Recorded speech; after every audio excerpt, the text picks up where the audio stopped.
자, 안녕하세요. 자, 오늘 벌써 13차가 됐네요. 지금 시간이 참 빨리도 가네요. 6월 달에 이거 잘 할 수 있을까 싶었는데 지금 벌써 저희가 13차. 오늘은 관광 통역 안내사가 꼭 알아야 될 가장 기본적인 행사 안내 지시서. 이게 뭔지 그 가이드가 돼서 가장 기본적인 업무를 해야 되는데 어떻게 해야 되는지 그 사례를 좀 보여드리려고 해요. 지금 제가 그동안 그 투어를 하면서 모아놨던 파일이 이만큼씩 있는데요. 사실 오프라인 같았으면 제가 가서 이거 보여드리고 실제 이걸 보면서 하면 조금 더 올 텐데 화면상이라서 조금 감이 좀 떨어질 수는 있어요. 그래도 제가 가지고 있는 자료를 기반해서 오늘 1시간은 이제 이론 강의를 해드리고요.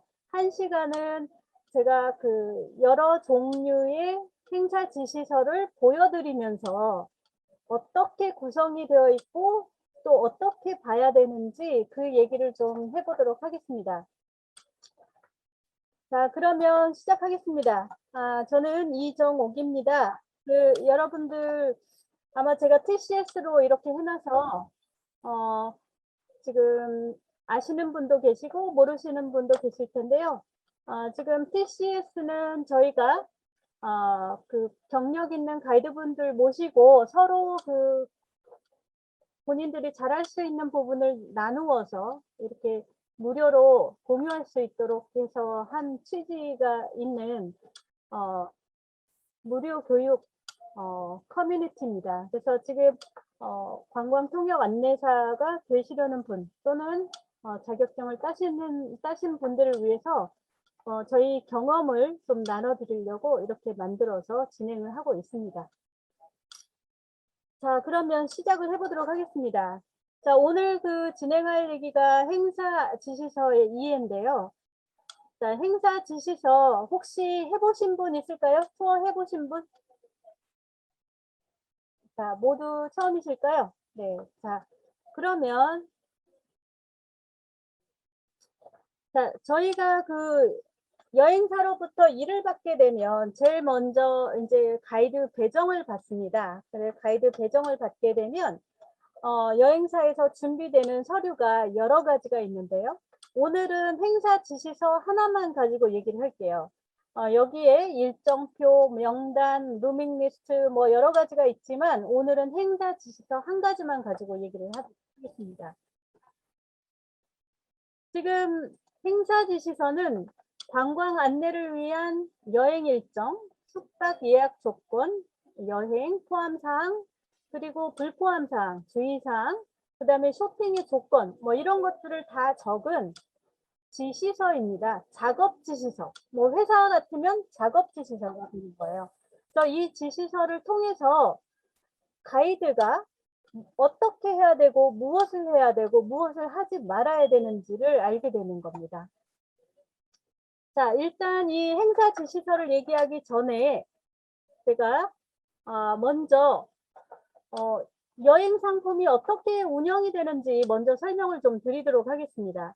지금 저희가 한국에 있는 인바운드 여행사로부터 일을 받으려면 우선 해외에 있는 여행사에서 일을 줘야 되겠죠. 네, 그래서 해외 여행사를 저희가 바이어라고 하고요. 저희가 보통 부르기를 아웃바운드 여행사라고 얘기를 합니다. 한국에 있는 여행사, 한국분을 외국으로 모시고 나가는 것도 아웃바운드라고 하죠. 자, 외국에 있는 여행사 입장에서 봤을 때 현지에 있는 여행사가 바로 아웃바운드 여행사가 되고요.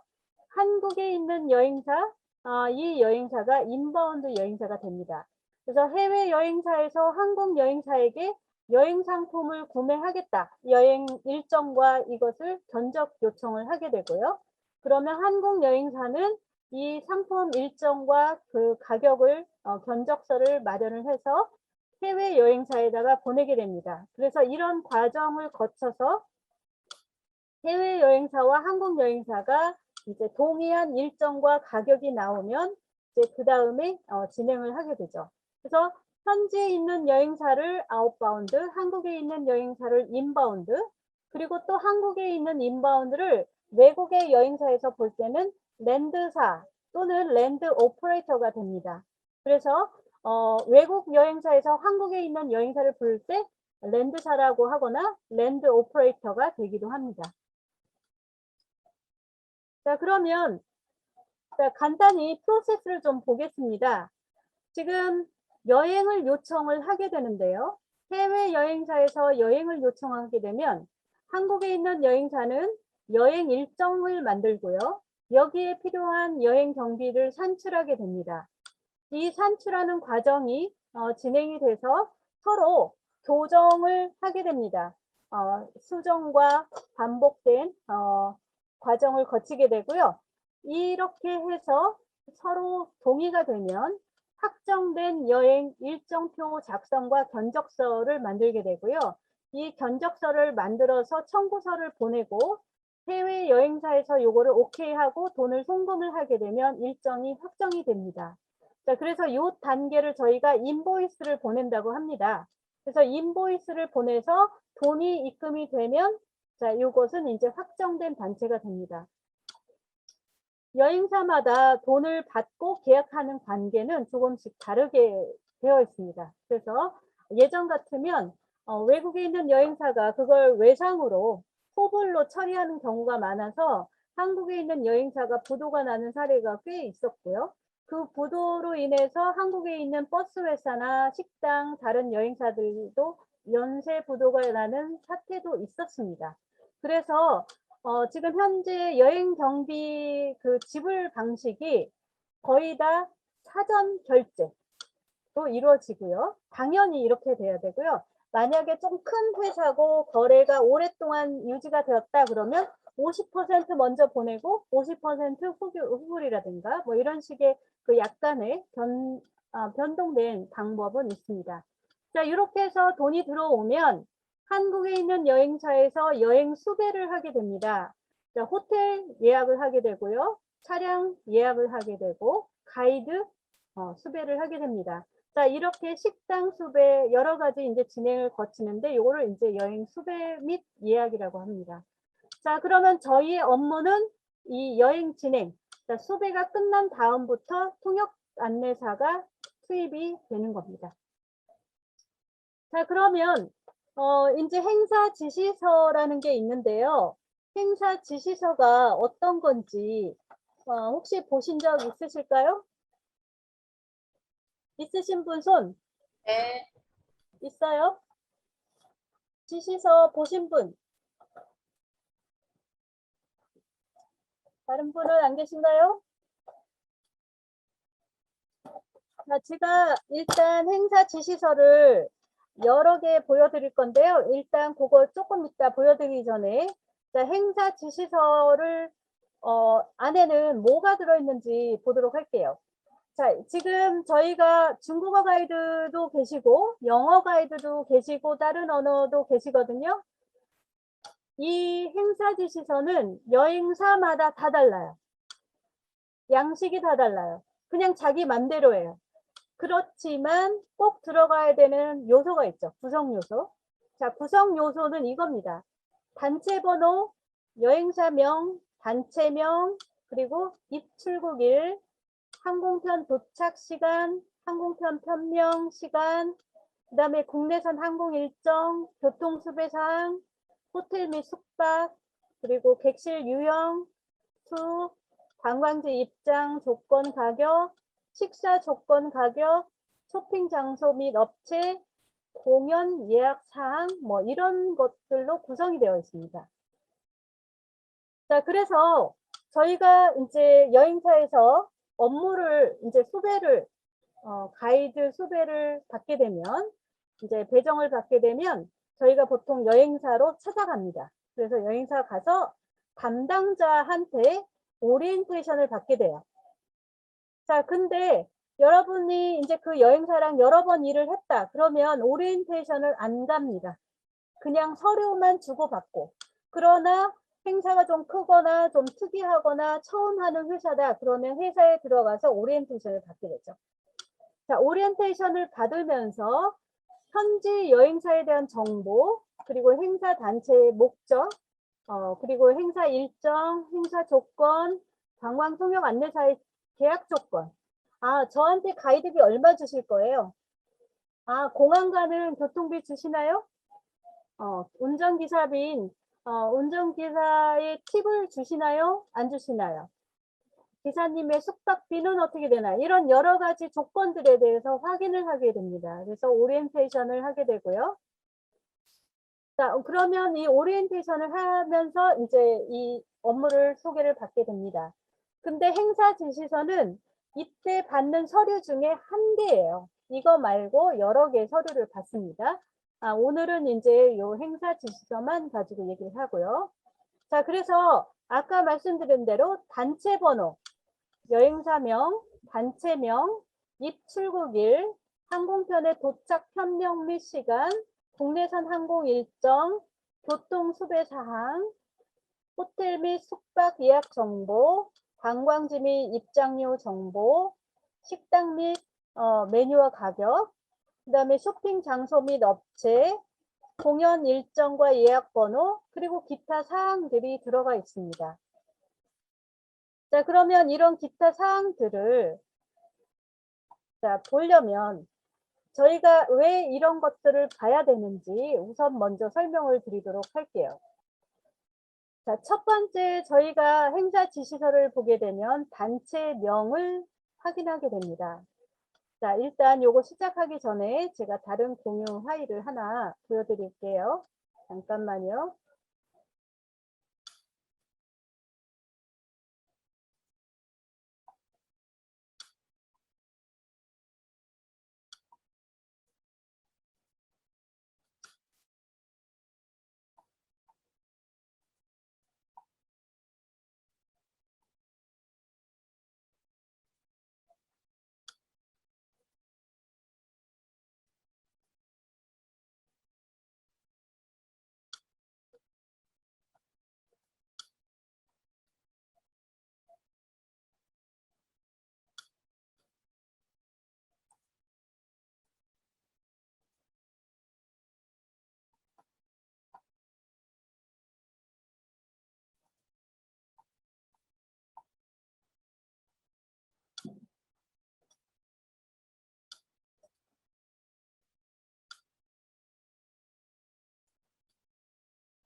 아, 지금 화면이 혹시 보이실까요?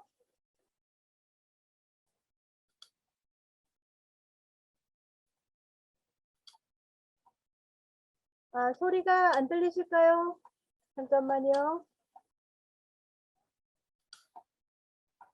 이 화면이 지금 넘어가 버렸는데, 잠깐만요.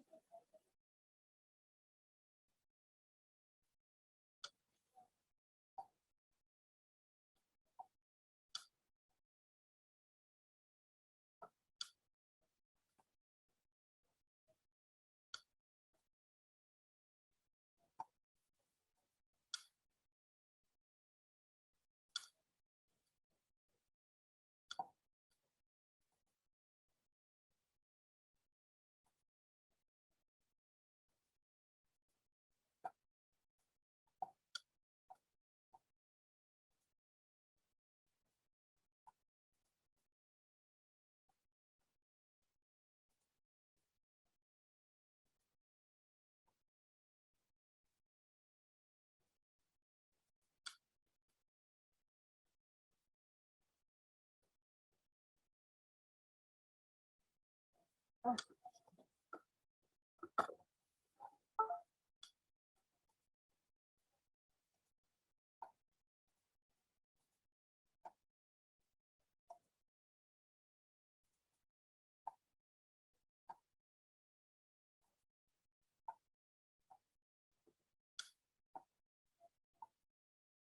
지금은 화면이 혹시 보이시나요? 네, 원래 올려주신 거 단체명 확인하기 그거 다시 나왔어요. 나왔어요? 네, 죄송합니다. 지금 이게 제가 듀얼 스크린을 쓰는데 이 화면이 지금 마음대로 안 되네요. 잠깐만요. 자,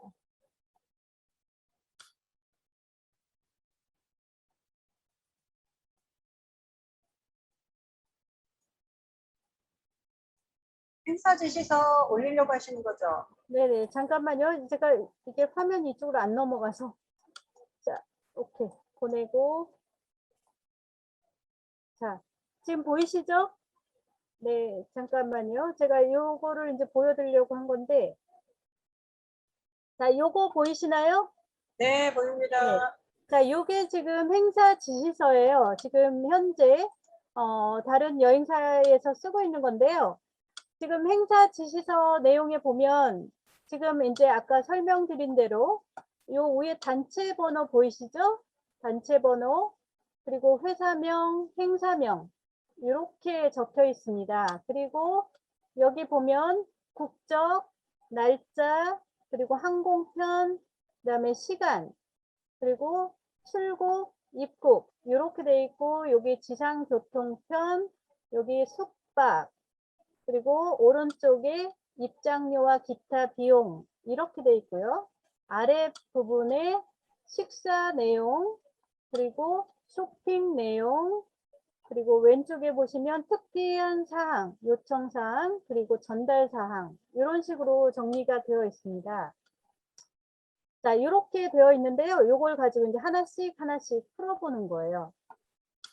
자, 지금 보면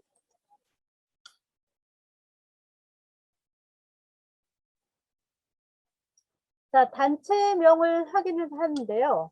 이 단체명이라는 것은 보통 어떻게 얘기하냐면 현지 여행사가 그 해당되는 단체에 명칭을 붙여주는 건데요. 이 단체 명칭은 패키지 여행 상품 이름이 되거나 또는 주최자나 기관의 단체명이 될 수도 있고요. 여행 목적지를 나타내는 단체명이 될 수도 있습니다. 자, 그리고 여행 목적을 나타내기도 하고요. 그리고 여행 참가자의 이름이나 관계를 나타내는 단체명이 있기도 합니다.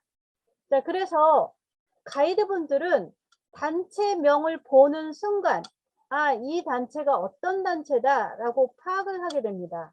이 단체를 어떤 단체인지 파악을 하게 되면 이 밑에 있는 글귀대로 단체명은 여행의 주체가 누구이고 목적은 무엇이고 여행 비용은 누가 냈는지를 알 수가 있어요.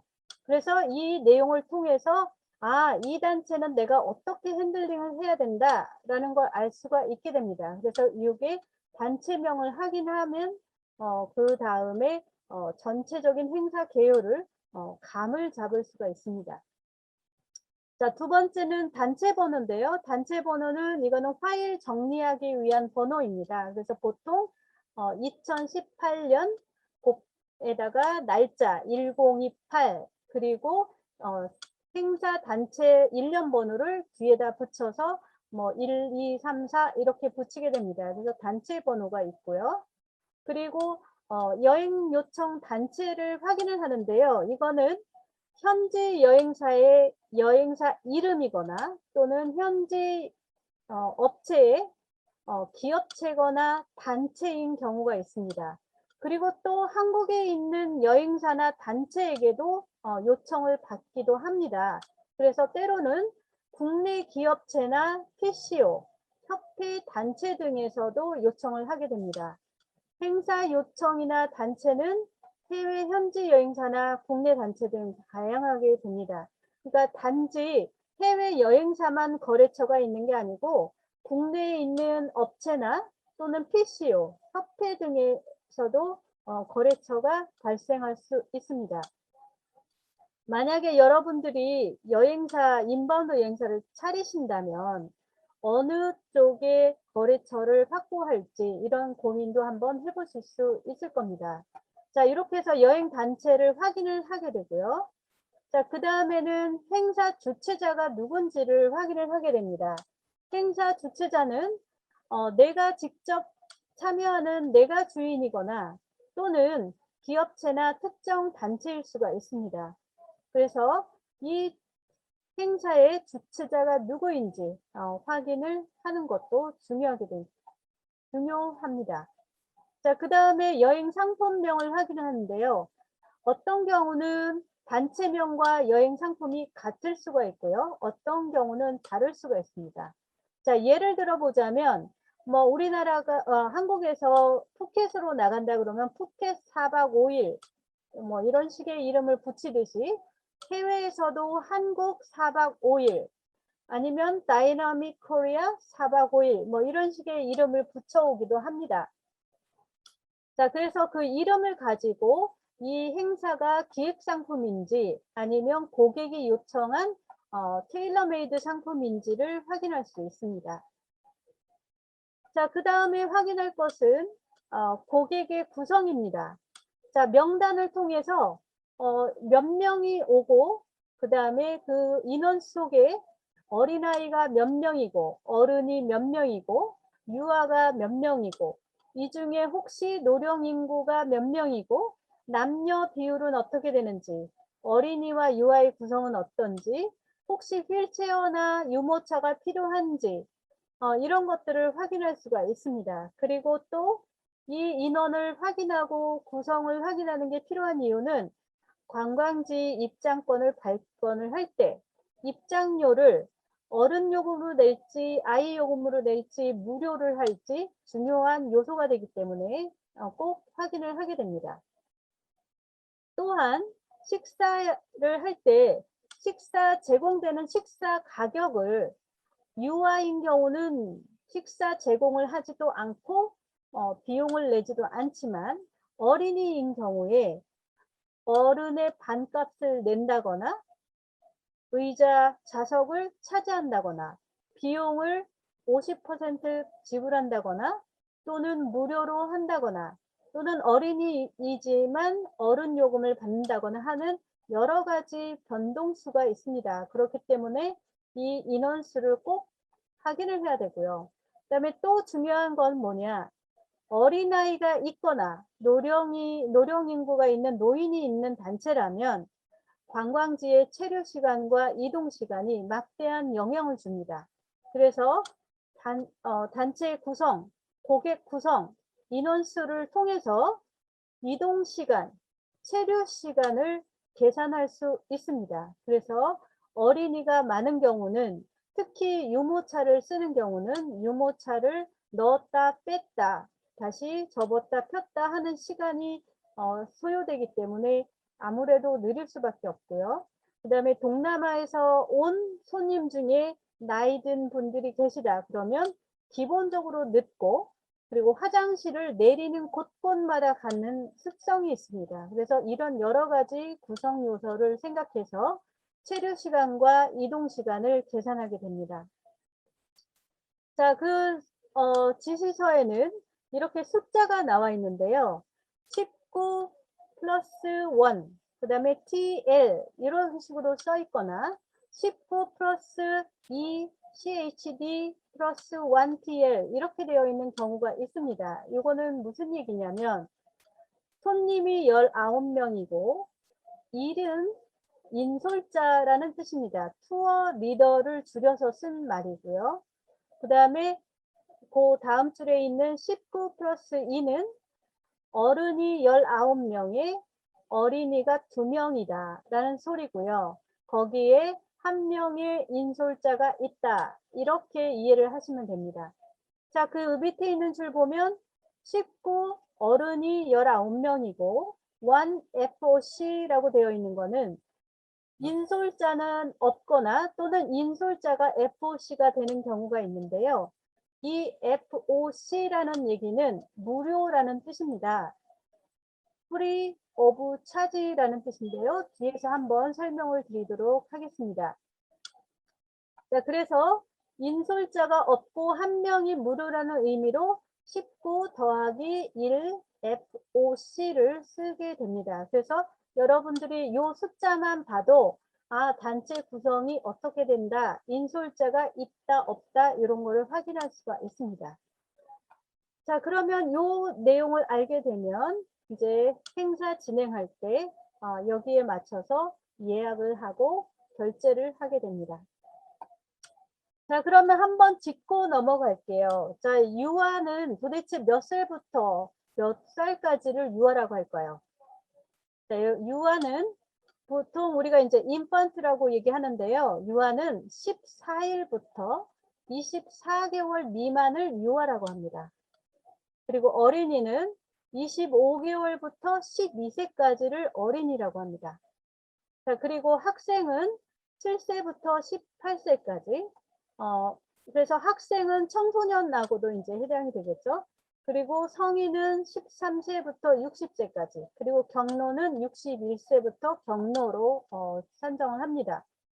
자, 요거에 따라서 항공료, 입장료, 식사 이런 것들을 기준을 정할 수가 있습니다.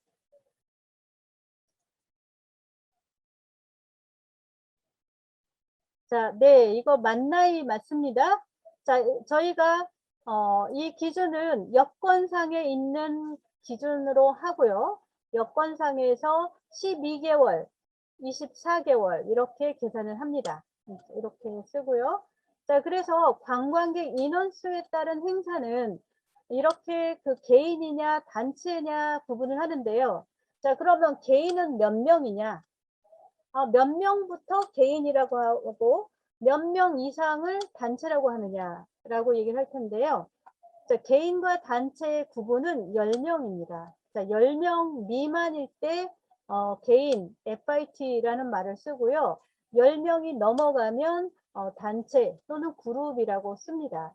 자, 그리고 여행사에서 직원들끼리 쓰는 말로 파티라는 말을 씁니다.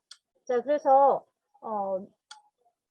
뭐 다이너스티 여행사다 그러면 다이너스티 파티라고 쓰는데 이런 경우는 단체라고 보시면 됩니다. 이 파티를 줄여서 PTY라고도 쓰기도 합니다. 자, 그래서 관광객 인원수에 따라서 개인이냐 단체냐 구분을 합니다.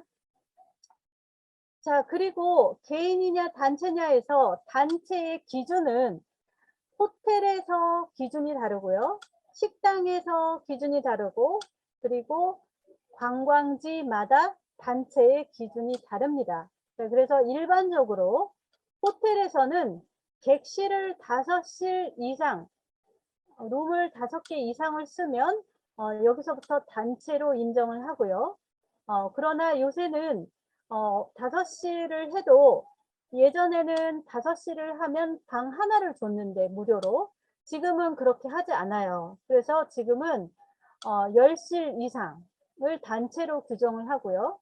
호텔에 따라서 10실 이상인 경우 하나의 무료 객실 또는 20실 이상의 하나의 무료 객실 이렇게 제공을 합니다.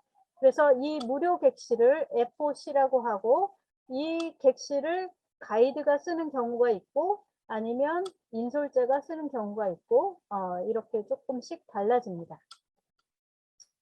자, 그래서 FOC라고 제가 얘기했는데요. FOC는 Free of Charge라는 뜻이고요. 행사에서 인솔자 또는 호텔에서 1박을 무료로 제공하는 객실, 자, 이럴 때 쓰는 단어입니다. 그래서 Free of Charge라고 쓰고요. 항공사에서 항공권을 발권을 할 때 그때 쓰는 FOC는 15 플러스 1이라고 우리가 얘기를 합니다. 그래서 15명 이상일 경우 그러니까 16명부터 하나의 무료 항공권이 제공이 됩니다. 네, 그래서 이런 거는 참고로 알고 계시면 좋을 것 같고요.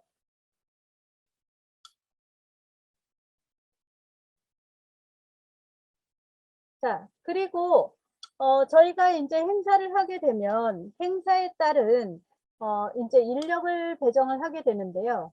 이거는 가이드하고 직접적으로 영향은 없습니다. 이거는 이제 가이드가 하는 건 아니고요. 회사에서 배정을 하게 되는데 그러나 가이드가 일을 할 때 같이 해야 되기 때문에 이 내용을 알고 있어야 합니다. 그래서 설명을 좀 드리자면 보통 저희가 대형 버스를 운영을 하게 되면 대형 버스는 좌석이 몇 좌석인지 아시는 분? 채팅창에 한번 올려봐 주실래요?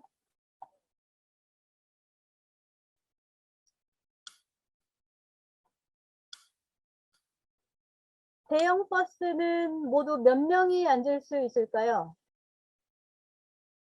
네, 45, 48, 네, 45. 네. 자, 저희가 기본적으로 한국에서 나오는 관광버스는 45석입니다. 그래서 45석 기준으로 하는데요. 자, 그러면 45석에 45명을 다 태우느냐? 태워야 될까요? 말아야 될까요? 자, 저희가 일반적으로 관광단체를 운영을 할 때는 20명 이상의 경우는 대형 관광버스를 주로 이용을 합니다. 그리고 최대 탑승 인원은 투어인 경우 35명까지 보통 배정을 합니다. 그런데 만약에 하루짜리고 시내에서만 간단히 움직이고 셔틀버스다. 그러면 물론 45석까지 채울 수도 있습니다. 그러나 짐이 없고 뭐 간단하게 움직이는 거라면 그렇게 할 수 있지만 일반적으로 35명 이상을 태우지 않습니다. 왜냐하면 좌석, 짐, 뭐 여러 가지 그 공간 활용 하게 되면 35명 이상을 태우게 되면 버스가 굉장히 복잡해지고 좁아지게 됩니다. 자, 이런 경우 버스 한 대에 한 명의 가이드가 탑승을 하게 되는데요. 보통 한 명이 한 팀을 행사를 하면 문제가 없습니다만 저희가 행사를 하게 되면 최소 2대 이상이 같이 움직이게 됩니다. 이런 경우 저희가 차타라고 얘기를 하는데요. 이 차타를 하게 되면 회사에서 나오는 직원이 따라 나오고요. 또는 인솔자나 또는 업체 거래처의 직원이 따라 나오게 됩니다. 그래서 운영요원이 따라 나오는데 이런 경우는 행사의 원활한 진행을 위해서 회사의 직원의 1명에서 2명 정도가 나오게 됩니다. 그래서 이 행사의 성격에 따라서 행사 인원과 인력 배정이 달라지게 됩니다. 자, 그러면 제가 간단하게 요 표를 하나 만들어 봤는데요. 이 표는 뭐냐면요. 자, 여러분들이 혹시 나중에 손님을 태울 수도 있고 직접 손님을 받아서 운영할 수도 있을 거예요. 자, 이럴 때 손님이 5명이 온다. 짐도 있다. 그러면 몇 인승 차를 준비해야 될까요? 자, 짐도 있고 손님이 5명이다. 자, 한번 채팅창에 써보실래요?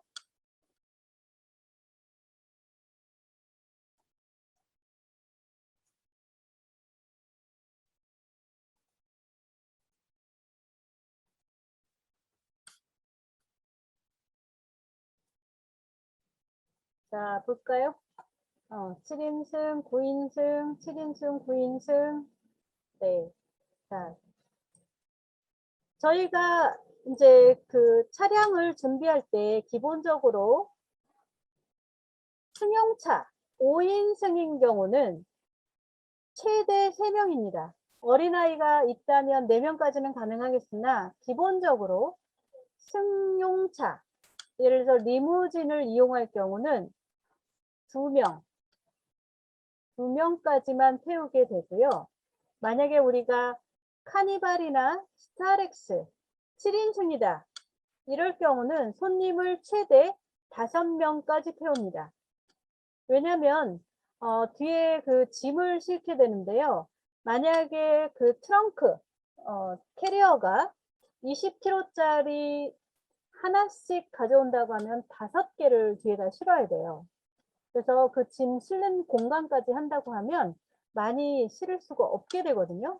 그래서 그런 것까지 감안하게 되면 자, 5인승 승용차는 좌석이 5인데 이 중에 고객은 1명에서 2명만 태우는 게 가장 이상적이고요. 그 다음에 가족의 경우 1명이 더 있다. 이럴 경우는 3명까지는 물론 태울 수 있습니다.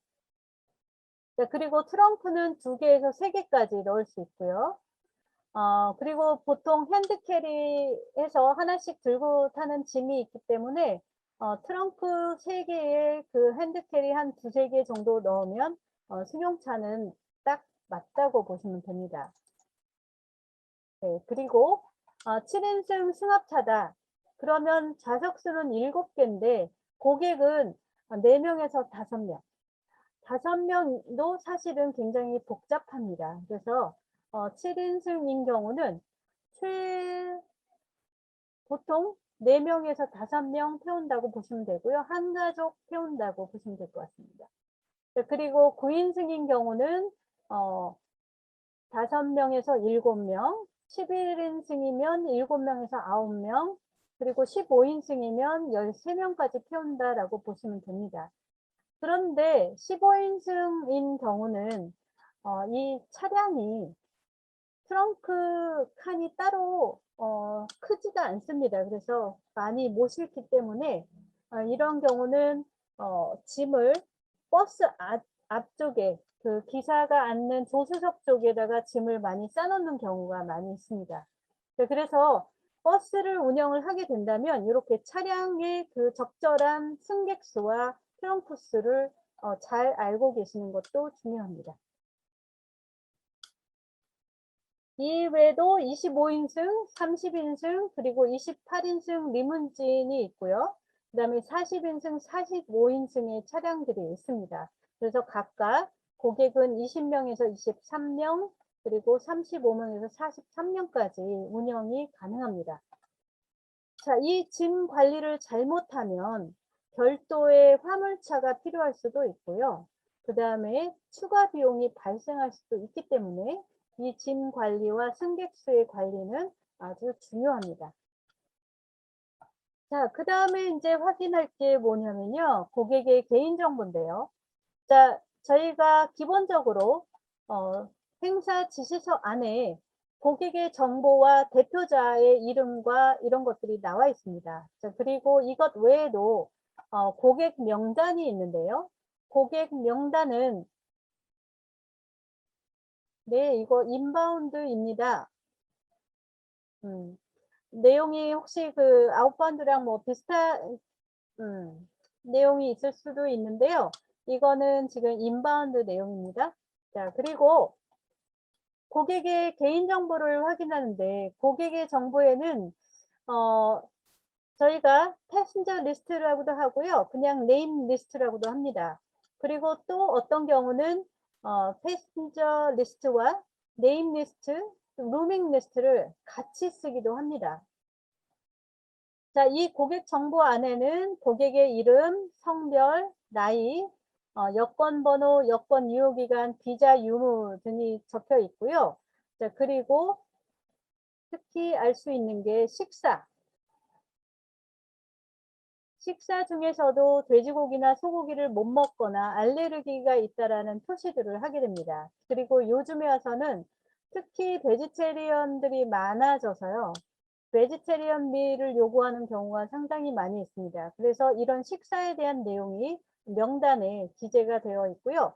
이 명단을 보게 되면 가족 관계와 다양한 정보들이 기록이 되어 있습니다.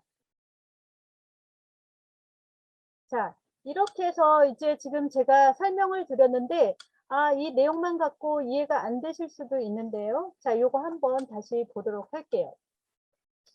자, 요 앞에 있는 게 단체 번호고요. 그 다음이 회사명이고 행사명입니다.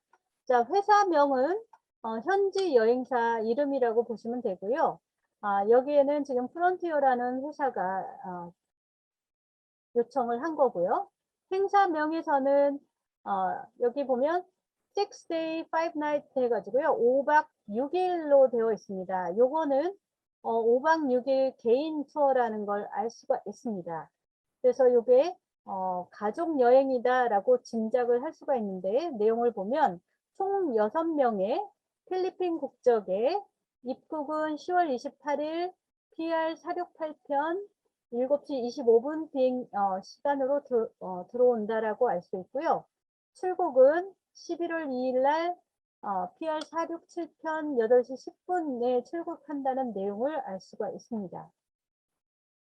자, 그리고 차량은 10월 28일부터 11월 2일까지 쓰고요. 차량은 중형으로 배정이 되어 있고 차량 회사는 국제입니다. 그리고 연락처가 나와 있는데요.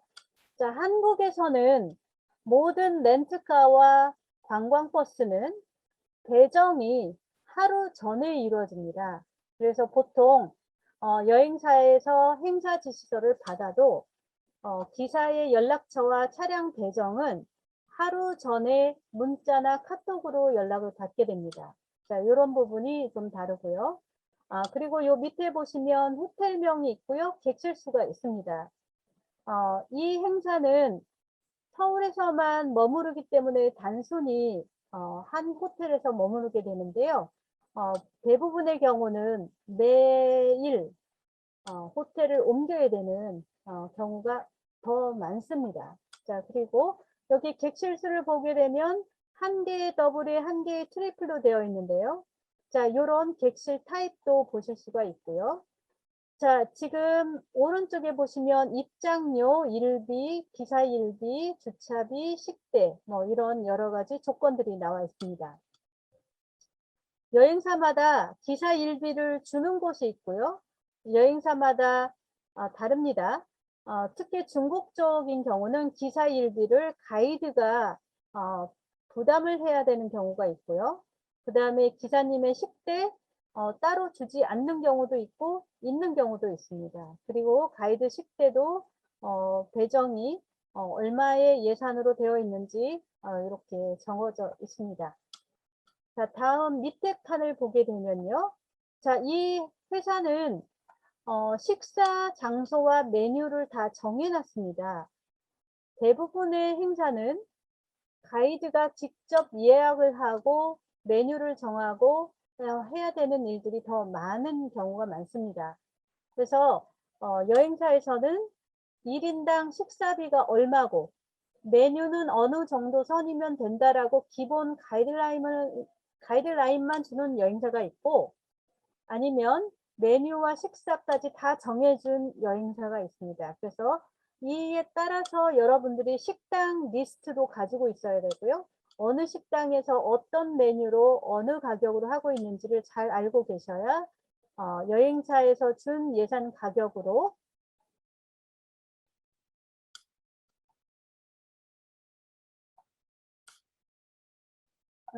글쎄요. 일단은 들으시면 좋을 것 같습니다.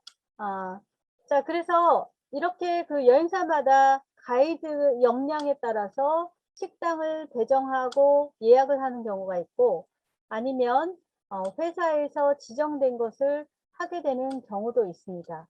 자, 이렇게 되고요.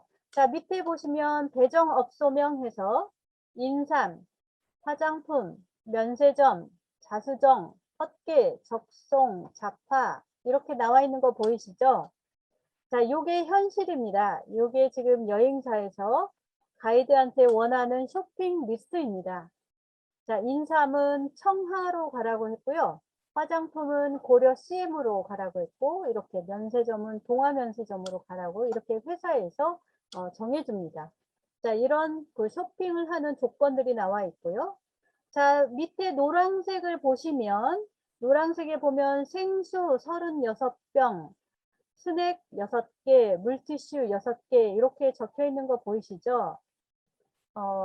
동남아인 경우는 생수를 손님들한테 무료로 제공을 합니다. 1인 1병 이렇게요.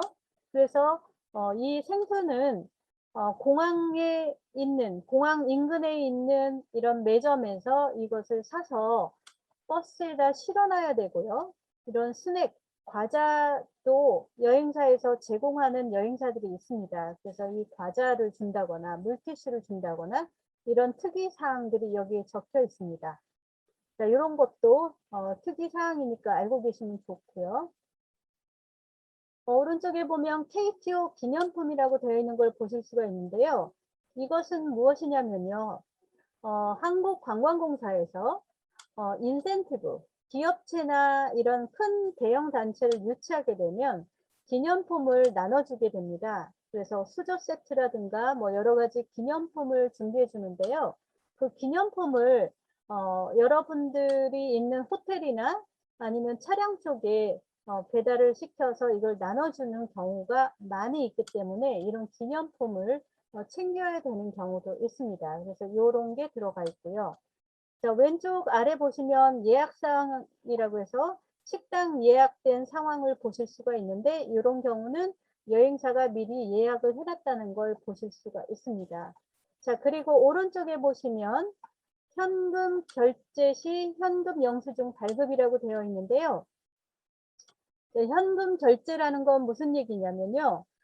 저희가 회사에서 이 행사에 사용될 돈을 받게 되는데요. 행사비 또는 전도금이라고 합니다. 자, 행사비나 전도금은 저희가 보통 법인카드를 받아서 사용을 하게 되고요.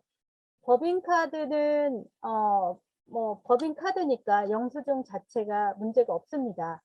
그런데 관광지나 또는 어느 식당 같은 경우에 현금 결제만 해야 되는 곳들이 있습니다. 자, 이런 곳은 현금 영수증 발급을 받아야 되기 때문에 여행사에서 이렇게 현금 결제 시 현금 영수증이라고 요청을 해놨는데요. 이런 경우에는 여행사의 사업자 등록 번호를 메모해서 가지고 가셔서 현금 결제 시 사업자 현금 영수증을 발급을 받으셔야 됩니다. 자, 그래서 이런 내용들이 있고요. 자, 여행사 같은 경우는 호텔에서 자고 호텔 조식을 호텔에서 먹게 되는데요. 중국이나 동남아 여행사 같은 경우는 가끔 호텔 조식이 아니고 외부에 나가서 아침 조식을 먹여야 되는 경우도 종종 있습니다.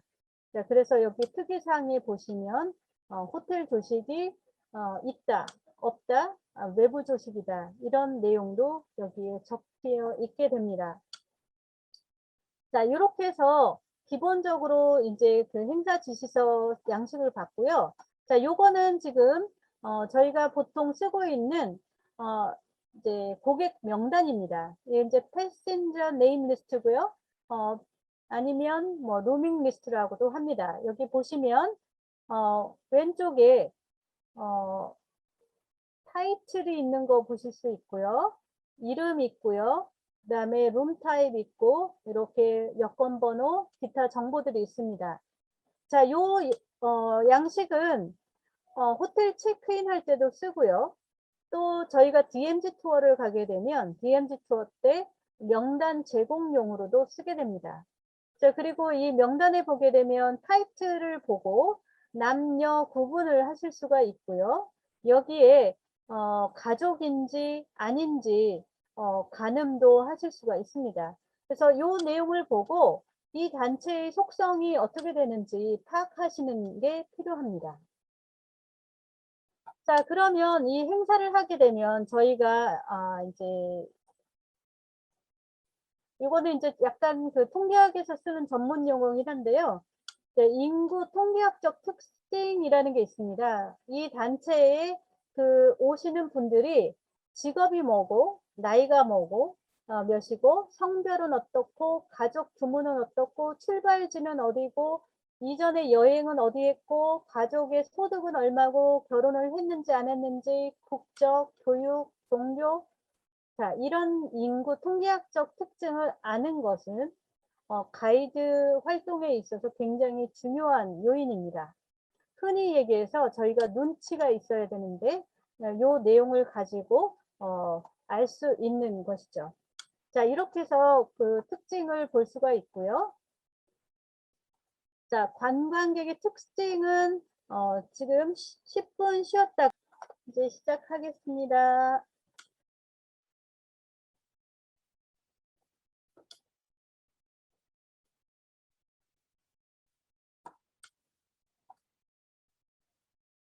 사실 이 행사지 시설 교육은 온라인이 아니고 오프라인에서 할 계획이었는데 오프라인에서 여러분들을 뵈려고 했는데 영 안 되네요. 이렇게 그 코로나가 너무 심해지니까 실제 요거는 이렇게 서류 보면서 하면 좋은데 많이 아쉽네요. 제가 아마 다음 기회 되면 상품을 만드는 거, 상품을 어떻게 기획하고 또 견적을 어떻게 내는지 이런 거를 좀 가르쳐 드리려고 하는데, 그거는 정말 오프라인에서 얼굴 맞대고 이마 맞대고 사실 해야 돼. 그게 제대로 잘 배울 수 있거든요. 그때 그 상품 만드시고 견적 낼 줄까지 아시면 여행사 차리시면 돼요. 자, 여러분들을 모두 1인 여행사 사장님으로 만들어 드리겠습니다. 자, 그래서 단순히 이렇게 뭐 하나 배우고 마는 게 아니라 저희가 요 과정, 뭐 과정이랄 것까지는 아직은 없지만 이 과정이 끝나시면, 어느 정도 끝나시면 여러분들이 여행사 사장님이 돼서 상품도 기획하고 상품을 기획한 걸 견적도 내고 그 다음에 인보이스도 보내고 이렇게 할 수 있는 실무에 필요한 걸 배우시면 여러분들이 이제 여행사처럼 1인 여행사 하셔가지고 거래처 만드셔서, 거래처 만드는 것도 가르쳐 드릴게요. 마케팅 하는 방법.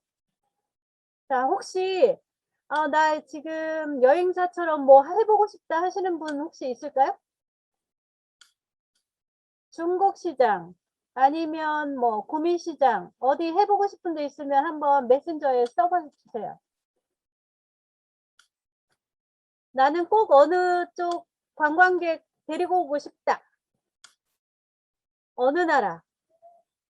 유럽 북미, 인도네시아 구미, 미국. 자, 뭐 잠깐 마케팅 쪽 얘기를 해드리면요. 마케팅의 첫 번째 해야 될 일은 타겟팅을 잡는 거예요. 타겟팅 하는 거예요. 목표 시장. 자, 목표 시장은 넓게 잡는 게 아니고요. 좁게 잡는 거예요. 좁힐 수 있는 한 좁혀야 돼요. 자, 그래서 여기 보시면 인도네시아와 구미 시장 미국 이렇게 하면 안 되고요. 자, 이 중에서 내가 제일 잘할 수 있는 시장 하나를 골라야 돼.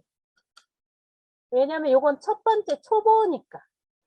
만약에 여러분들이 이제 인바운드의 경력도 있고 인바운드 뭐 여러 군데 해봤다. 그러면 인도네시아 먼저 하고 그 다음에 미국 시장 하고 그 다음에 확장해 나갈 수 있는데 지금 처음이잖아요. 초보니까 초보는 미얀마, 오케이, 미얀마 하나. 미얀마 중에서도 어디? 양곤? 이렇게 좁혀 나가야 되고요. 유럽이다. 유럽 이렇게 나오면 안 돼요. 유럽, 프랑스, 독일, 영국 이렇게 찍으셔야 돼요. 왜냐하면 시장이 다 달라요. 그래서 시장에 따라서 공략 방법이 달라져요. 자, 스페인 좋습니다. 스페인 우리 한국에 들어오는 스페인 관광객이 몇 명일까요? 자, 이 스페인 쪽은 아직 멀었습니다. 관광객이 너무 많이 안 들어오고 있어요. 네, 그래서 제가 이따가 통계 하나 보여드릴게요. 자, 그래서 이렇게 여러분들이 지금 2019년 한번 퀴즈 내볼까요? 2019년 한국을 방한한 외래 관광객이 몇 명인지 아시는 분?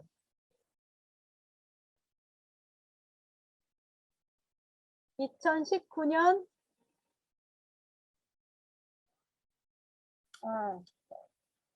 없으실까요? 자, 일단 두 번째 시간은 제가 이론보다는 이런 이제 내용 가지고 이제 해드릴 건데요. 자, 아까 아직 안 나왔네요. 자, 몇 명인지 퀴즈 내겠습니다. 2019년 한국을 방한 외래 관광객 모두 몇 명일까요? 퀴즈. 자, 이따 끝날 때 요거 이제 해보도록 하겠습니다. 자, 아까 마저 하고 실제 저희가 이제 사례를 가지고 이제 해보도록 하겠습니다. 네. 자, 어디 컨닝하신 건가요? 네. 네. 1750만 명 맞습니다. 자, 그러면, 자, 화면 공유를 좀 하고요. 네.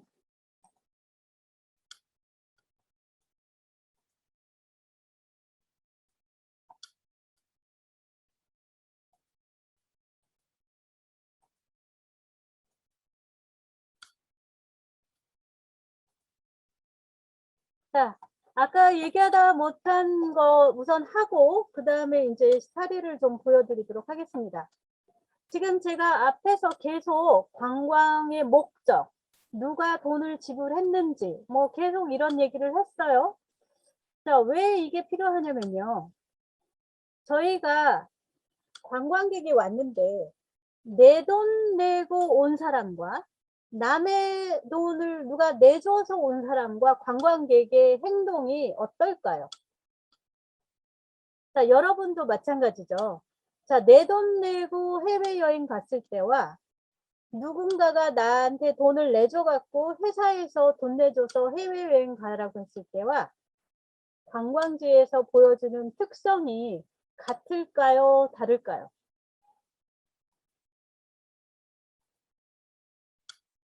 다르겠죠. 자, 내 돈 내면 기대감도 높죠. 맞아요. 그리고 참여율, 공감도도 훨씬 더 높아요. 자, 그래서 지금 이 표를 보면요. 휴가형 관광객이 있고요. 업무형 관광객이 있어요.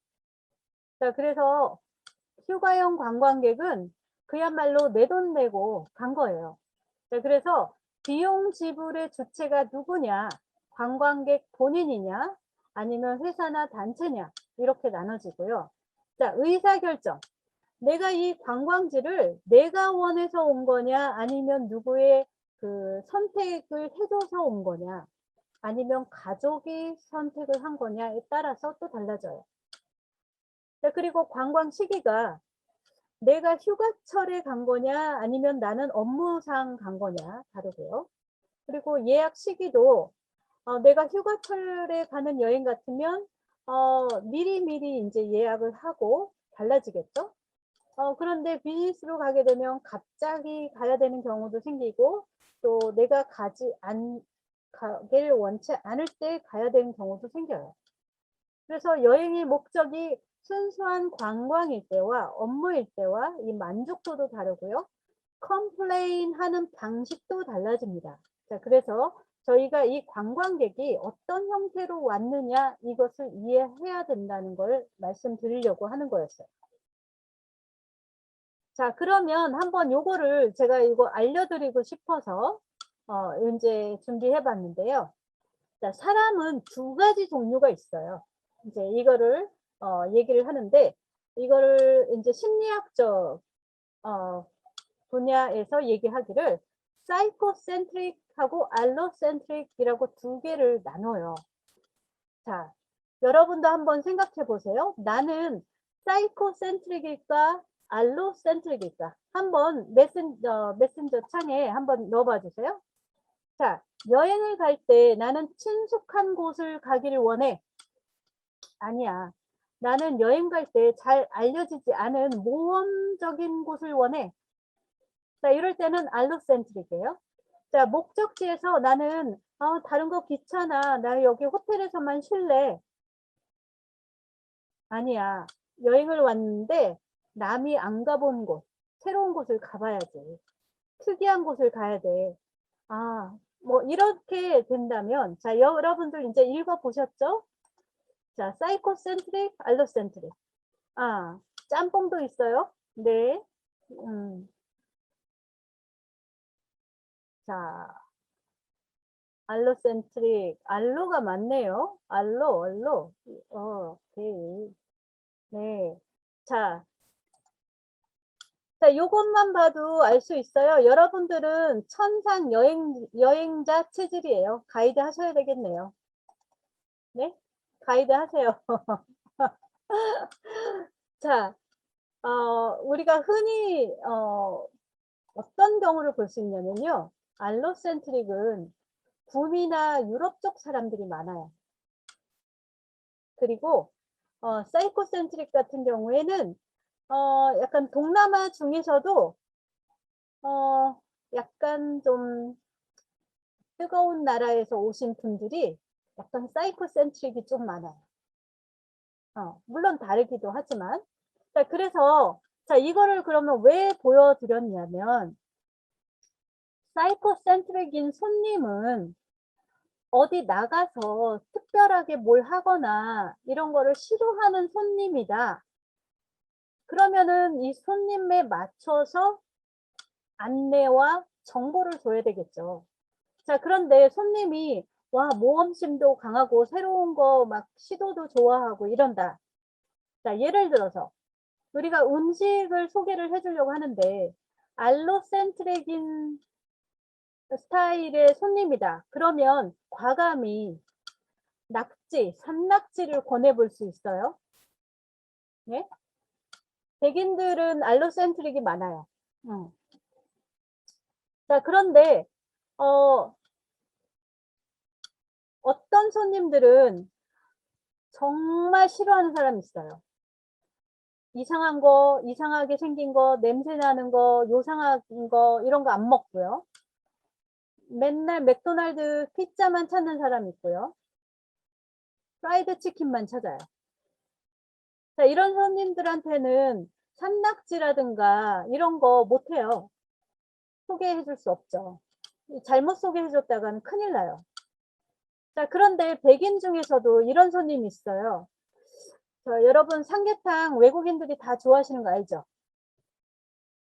근데 삼계탕을 제공했는데 삼계탕에 나온 그 닭 모양을 보고 기겁을 하고 컴플레인하는 유럽 손님들이 있어요. 왜 그럴까요?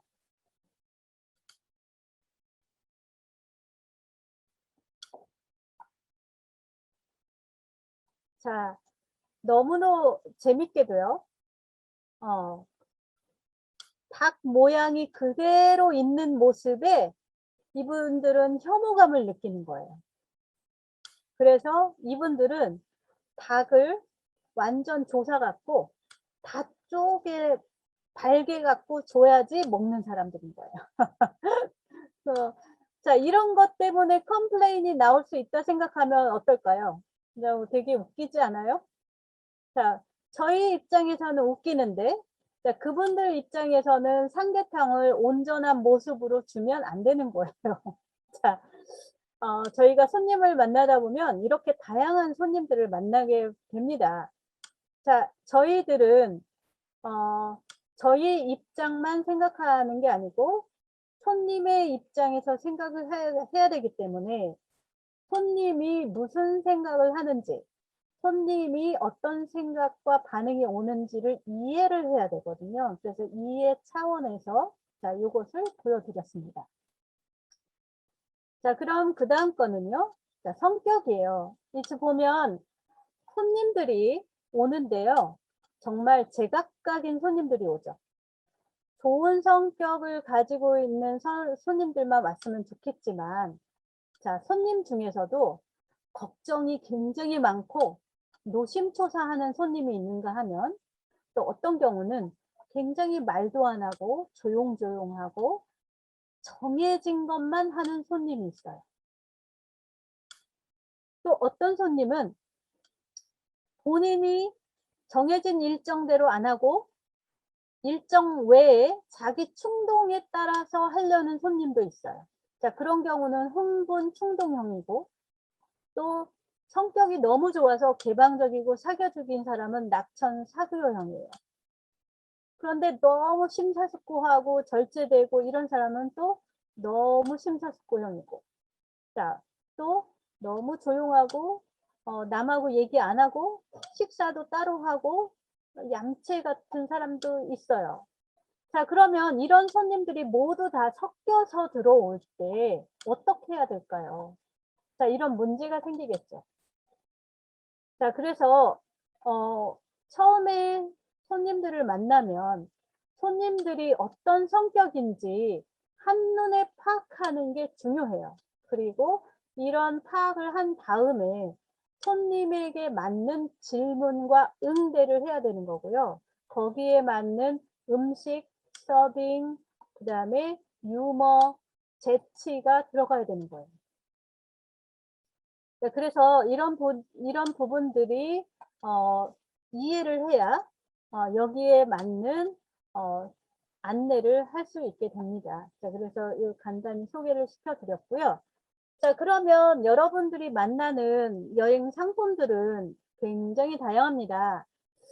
주변에 선배분들이나 지인분들 있지 않으세요? 선배나 지인분들이 이거 투어는 이런 거야 라고 아마 많이들 얘기를 하셨을 거예요. 자, 오늘 제가 알려드리는 거는 선배가 얘기하는 게 다가 아니라는 거예요. 여러분들이 투어를 하고 진행을 하다 보면 나중에는 한 명의 VIP를 모실 수도 있고요. 운이 좋으면 미국의 영화배우, 영화감독을 만날 수도 있고요. 또 운이 좋으면 시진핑을 여러분들이 안내하거나 통역하는 일도 생길 수도 있어요. 어떤 경우에는. 자, 그러다 보니까 여러분들이 만날 수 있는, 진행할 수 있는 일들은 다 가능하다 생각하시고 준비를 하시는 게 좋아요. 나는 시티 투어만 할 거야. 아니면 나는 패키지 투어만 할 거야. 나는 기업체 투어만 할 거야. 나는 통역만 할 거야. 자, 여러 가지 여러분들이 선택을 할 수는 있겠지만 경험과 노하우와 이것을 쌓는다면 가능하면 모든 종류의 일들을 다 시도를 해보시는 게 좋아요. 자, 그래서 제가 알려드리려는 거는 자, 투어가 관광 목적에 따라 다르고 여행 규모에 따라 다르고 교통수단에 따라 다르고 판매 방법에 따라서 달라집니다. 자, 그리고 상품의 주문 방식에 따라 달라지고요. 참가자 계층에 따라 달라집니다. 그리고 여행 시간도 2시간짜리, 3시간짜리 하는 반나절이냐, 전일이냐, 1박 2일이냐, 2박 3일이냐 이렇게 구분할 수 있고요. 또 판매 시장도 이게 홀세일, 도매 시장이냐 아니면 리테일, 소매 상품이냐 달라질 수 있고요.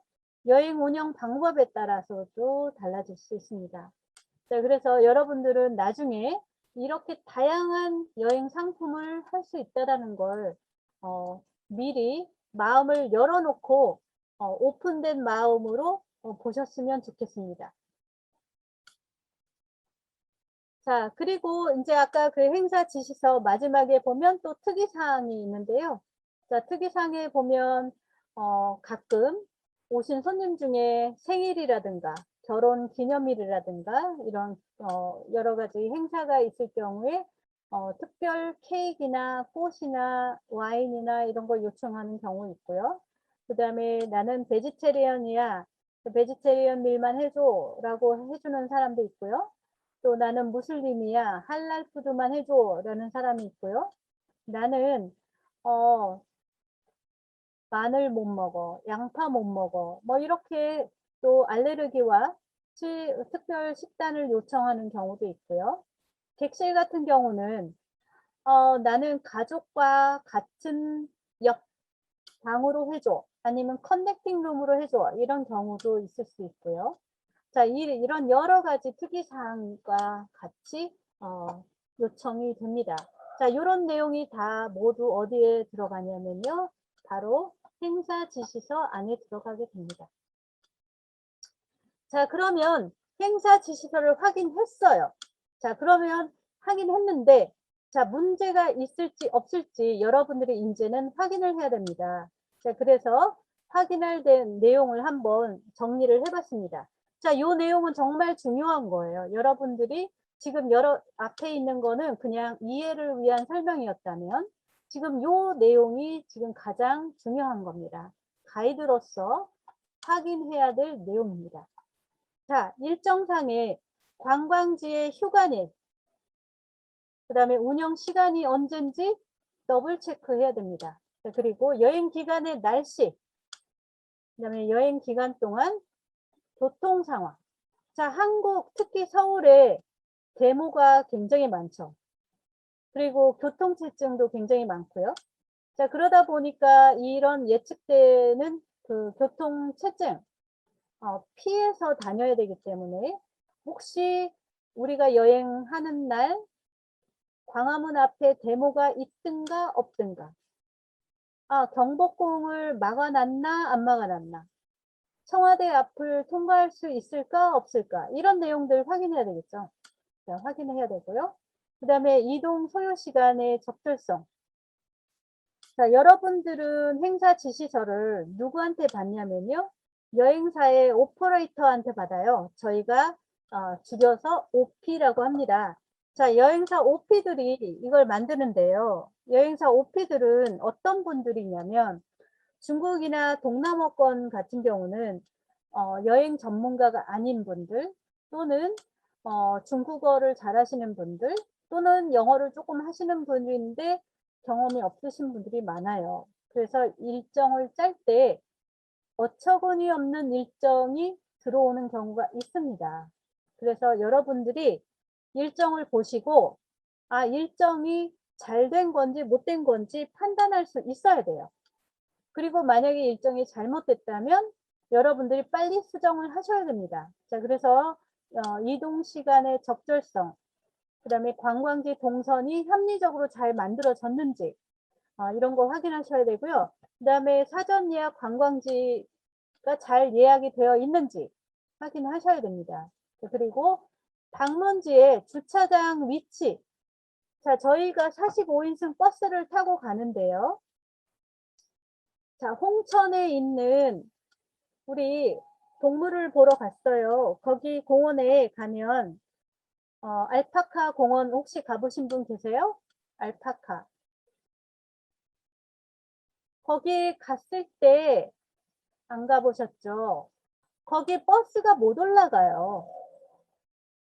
셔틀버스 타고 가야 돼요. 자, 우리가 굉장히 좁은 길을 가는 경우도 많이 있어요. 그러다 보니까 대형 버스가 주차하거나 정차할 수 없는 곳들이 있습니다. 그래서 주차할 수 있는지 없는지 상하차 위치를 꼭 확인해 주셔야 되고요. 그 다음에 사전 예약이 잘 되어 있는지, 그리고 방문 서류가 혹시 필요한 게 있는지 확인하셔야 되고요.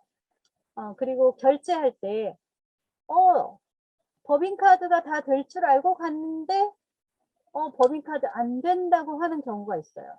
그리고 현금으로만 된다고 하는 경우 있고요. 자, 이런 경우 있기 때문에 미리 확인하셔야 되고요. 그런 경우는 현금을 미리 준비하셔야 됩니다. 그리고 가이드나 기사의 지불 조건. 자, 회사에서 가이드비를 얼마를 우리한테 줄 건지, 그리고 공항에 나가는 공항 교통비를 주는지 안 주는지 여행사마다 다 다릅니다.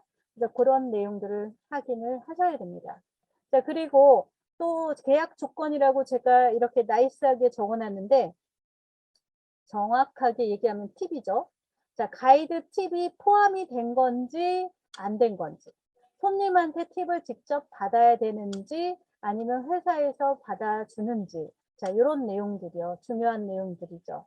자, 그리고 쇼핑을 했을 때, 자, 인삼을 팔았는데 인삼 한 개 팔았을 때 얼마의 수수료를 주는지 이런 내용 다 확인하셔야 되죠. 자, 그래서 이런 내용들을 다 여행사하고 확인하시고, 또는 관광지의 여러 가지 일정들 확인하셔야 됩니다. 자, 그래서 이렇게 정리를 하겠습니다.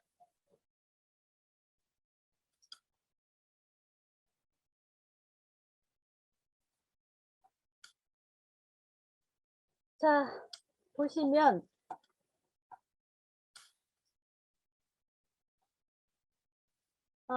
지금 여러분들이 이제 그 행사 지시서가 어떻게 생겼는지 한번 제가 이제 샘플을 좀 보여드릴게요. 자, 잠깐만요.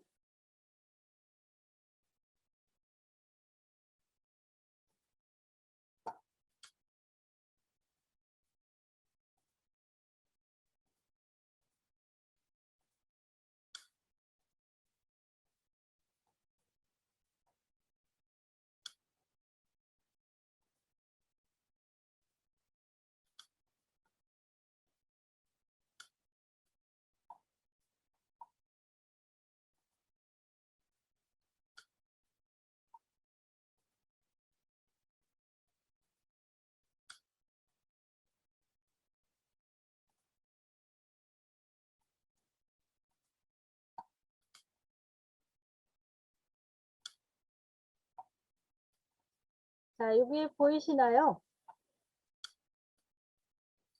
자, 요 모양은 아까 보여드린 거랑 좀 다르죠?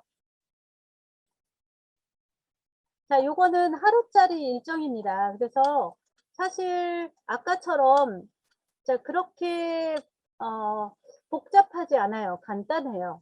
요거는 행사 지시 내용하고 그다음에 일정까지 이렇게 같이 있습니다. 여기 보면 일정이 하루짜리여서 간단하게 되어 있고요.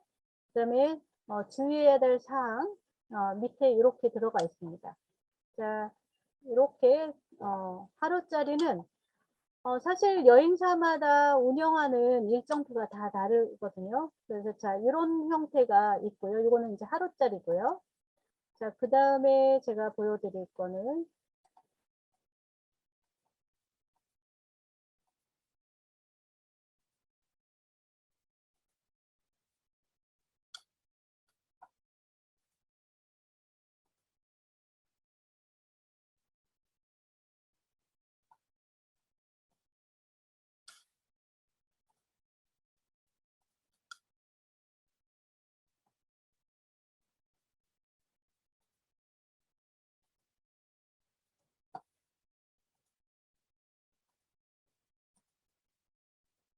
자, 이거는 완전 다른 형태죠. 지금 보이시나요?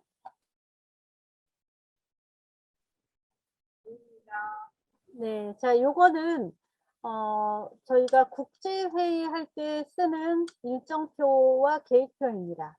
자, 요거는 조금 다른데요.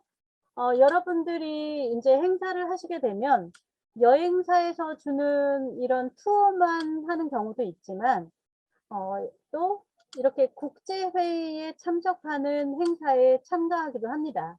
또는 삼성전자, LG전자, 현대중공업 이런 기업체 행사도 하게 되죠. 자, 이럴 때는 여행사라기보다는 이런 이벤트 기획사, 홍보 기획사 등에서 운영을 하기도 하고요. 국제회의를 운영하는 그 PCO라고 하는데요. 저희가 국제회의 기획사에서 하기도 합니다. 자, 그래서 이 양식을 보면요. 자, 이렇게 달라요. 자, 이렇게 보이시나요? 자, 여기 보면 일반 코스가 있고요. 그 다음에 준비사항 보이시죠? 자, 45인승 버스 2대, 그리고 배너 3개 있고요. 생수 60개 있습니다. 이런 거 이제 준비해야 되는 거고요. 자, 45인승 버스 2대에다가 25인승 버스 1대. 자, 이렇게 해서 3대가 움직이는 행사입니다. 거기에 지금 영어 가이드 1명, 그다음에 여기 또 1명 보이시죠? 자, 이렇게 같은 일정인데 2대가 움직여요. 자, 이걸 아까 제가 뭐라고 했죠? 혹시 기억나시나요? 자, 이렇게 버스가 2대 이상, 가이드가 2명 이상 움직이는 행사. 네, 맞아요. 차타라고 해요. 자, 이 차타는 굉장히 중요한데요. 경력이 좀 있어야 되는 게 왜 있어야 되냐면요. 2대가 동시에 움직여야 되니까 시간 관리, 그 다음에 버스가 동시에 출발하고 동시에 도착해야 돼요. 이게 굉장히 고도의 스킬을 요구합니다. 교통체증도 있죠. 그 다음에 저희가 움직이다 보면 신호라든가 대기라든가 이런 경우가 생겨서 2대가 동시에 움직이는 게 굉장히 힘듭니다. 그리고 또 저희가 호텔 같은 경우는 대형 버스 2대가 동시에 서 있을 수도 없어요.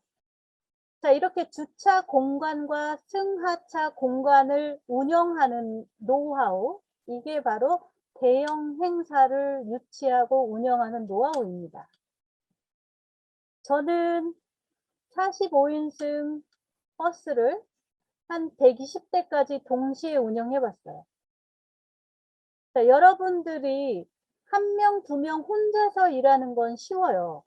그런데 2명, 3명, 4명, 20명, 30명의 가이드가 동시에 움직이고 서로 이거를 해야 된다. 그러면 굉장히 어렵겠죠. 자, 요래서 차타가 어려워지는 거고요. 굉장히 서로 호흡이 맞아야 되고요. 사전 준비가 철저해야 됩니다. 제 개인적으로 가장 큰 행사는 2001년도 세계 통계청 대회 125개 버스를 2,600명을 핸들링한 경험이 있어요. 그게 제가 했던 역대 최대였어요.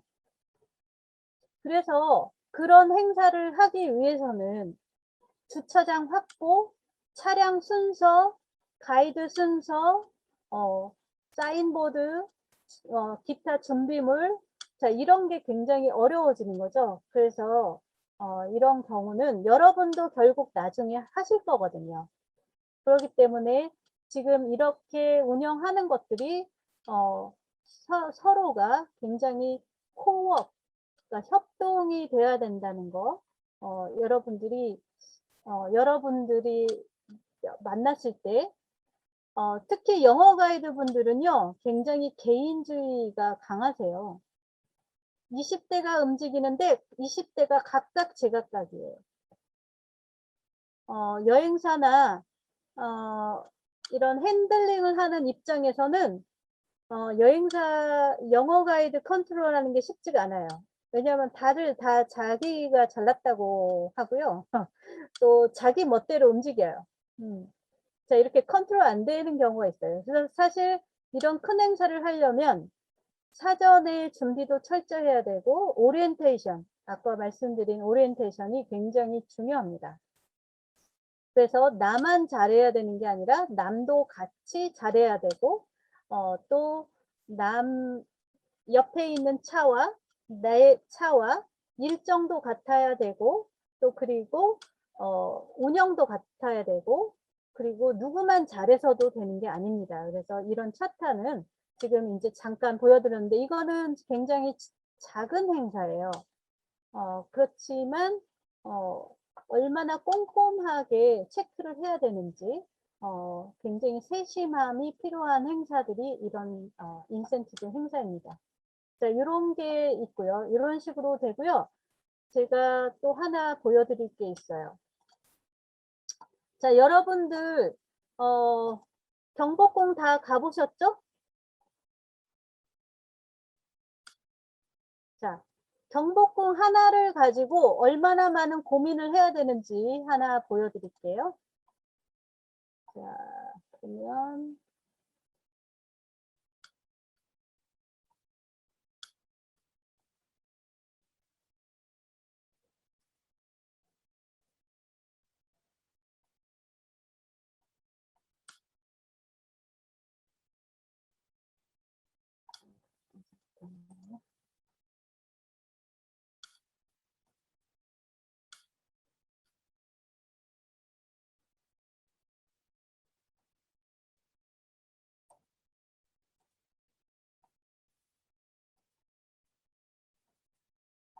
자, 요거 하나 보여드릴게요.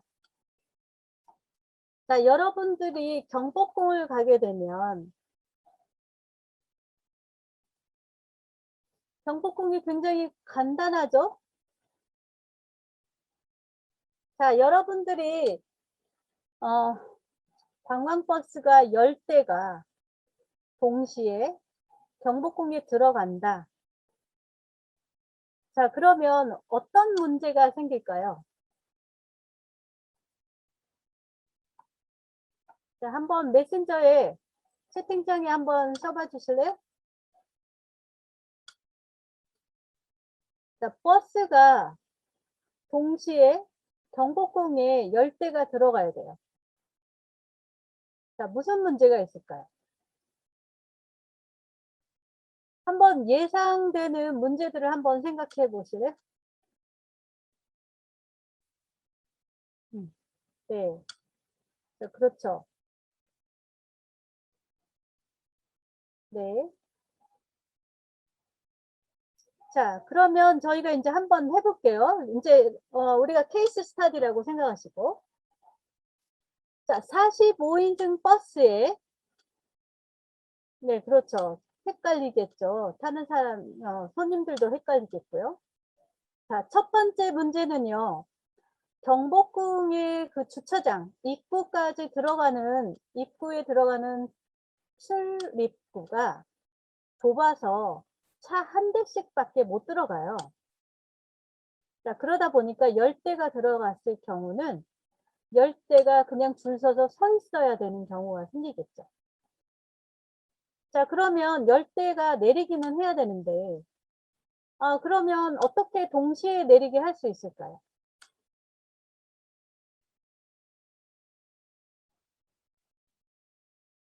자, 이럴 경우는 사실 가이드들이 직접 하는 것보다는요, 이런 경우에, 맞아요. 지금 이제 정문에서 주차장에서 분산시켜야 되죠.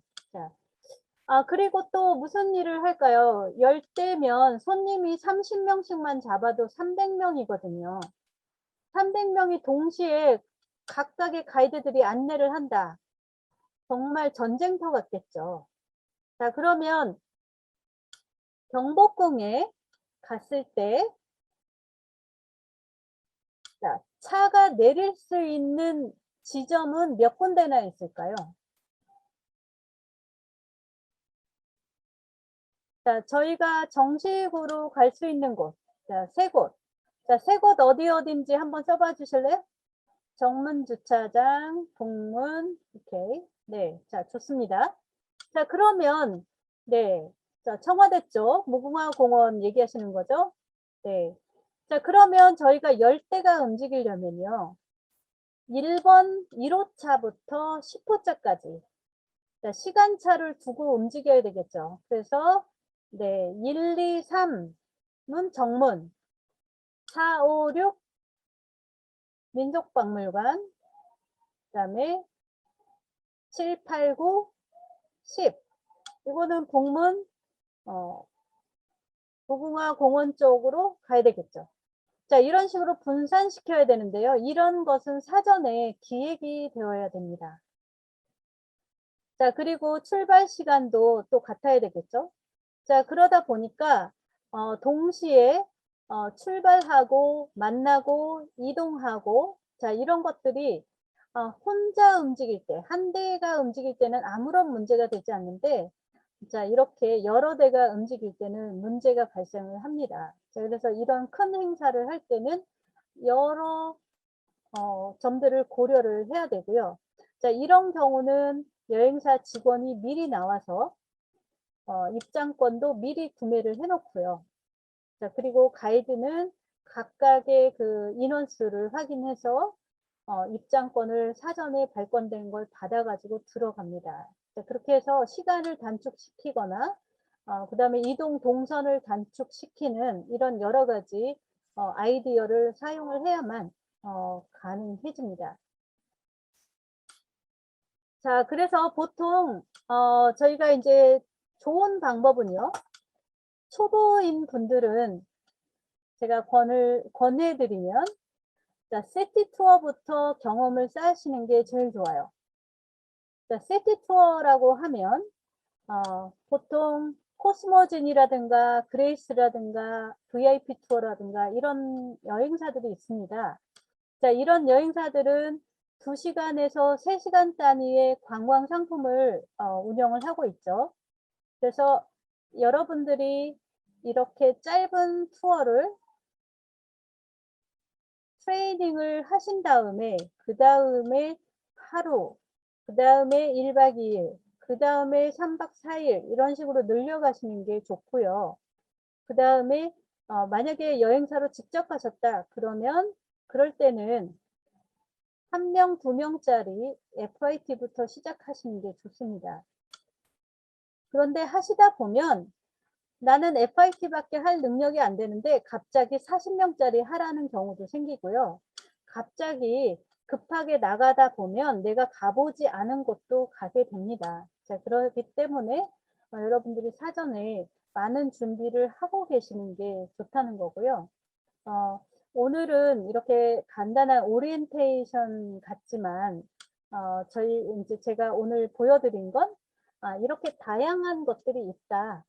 그리고 행사 지시서를 통해서 이런 것들을 읽어야 된다, 이해해야 된다, 이런 것들을 좀 소개를 시켜드렸습니다.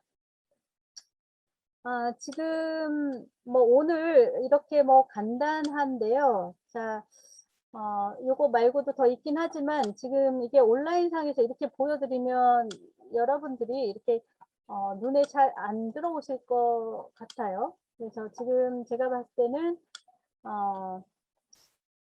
질문을 해주시면 질문에 대해서 제가 답을 해드리는 걸로 할게요. 그렇게 하시면 개개인이 궁금하신 내용들을 제가 답을 좀 해드릴게요.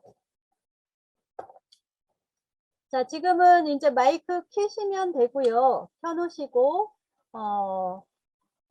말씀해 주시고요. 만약에 상황이 안 되시는 분은 뭐 채팅창에 해주셔도 됩니다. 자, 그리고 아까 제가 이제 그 홀랜드의 흥미 검사 혹시 하신 분 계신가요? 없으신가요? 그거 재밌는 건데. 제가 그거 재밌는 거 해드리려고 해놓은 건데, 반응이 없으시네요. 자, 가이드는요, 가이드가 사람을 참 좋아해야 돼요. 사람 좋아하고, 그 다음에 여행하는 거 좋아하고. 그래서 기본적으로 이 홀랜드 흥미 검사를 하시면 그 검사를 통해서 여러분들이 사회성이 있고 사교성이 있다라는 그 점수표가 나오면 가이드 하시면 되고요. 그 여러분들이 거기 채점표 내가 이제 해놓은 게 있는데 거기 점수 계산을 하셔가지고 나는 사교성이 정말 아니야 라는 분들 있을 수 있거든요. 제가 보기을 땐 그분들은 가이드 하시면 안 돼요. 가이드 하지 마시고 차라리 OP를 하시던가요. 여행자 사장님을 하셔야 돼요. 자, 일단 가이드를 한다는 건 성격이 되게 좋아야 되고 여러 가지 그 경험을 해야 되기 때문에요. 자, 일단 뭐 하신 분이 없기 때문에 그거를 가지고 제가 설명드릴 거는 없어서 그렇고, 자, 질문 하신 분은 여기 보내주세요. 그 그림까지 다 그리셨나요? 네. 자, 그리고 질문 있으신 분 질문해 주시면 되겠습니다.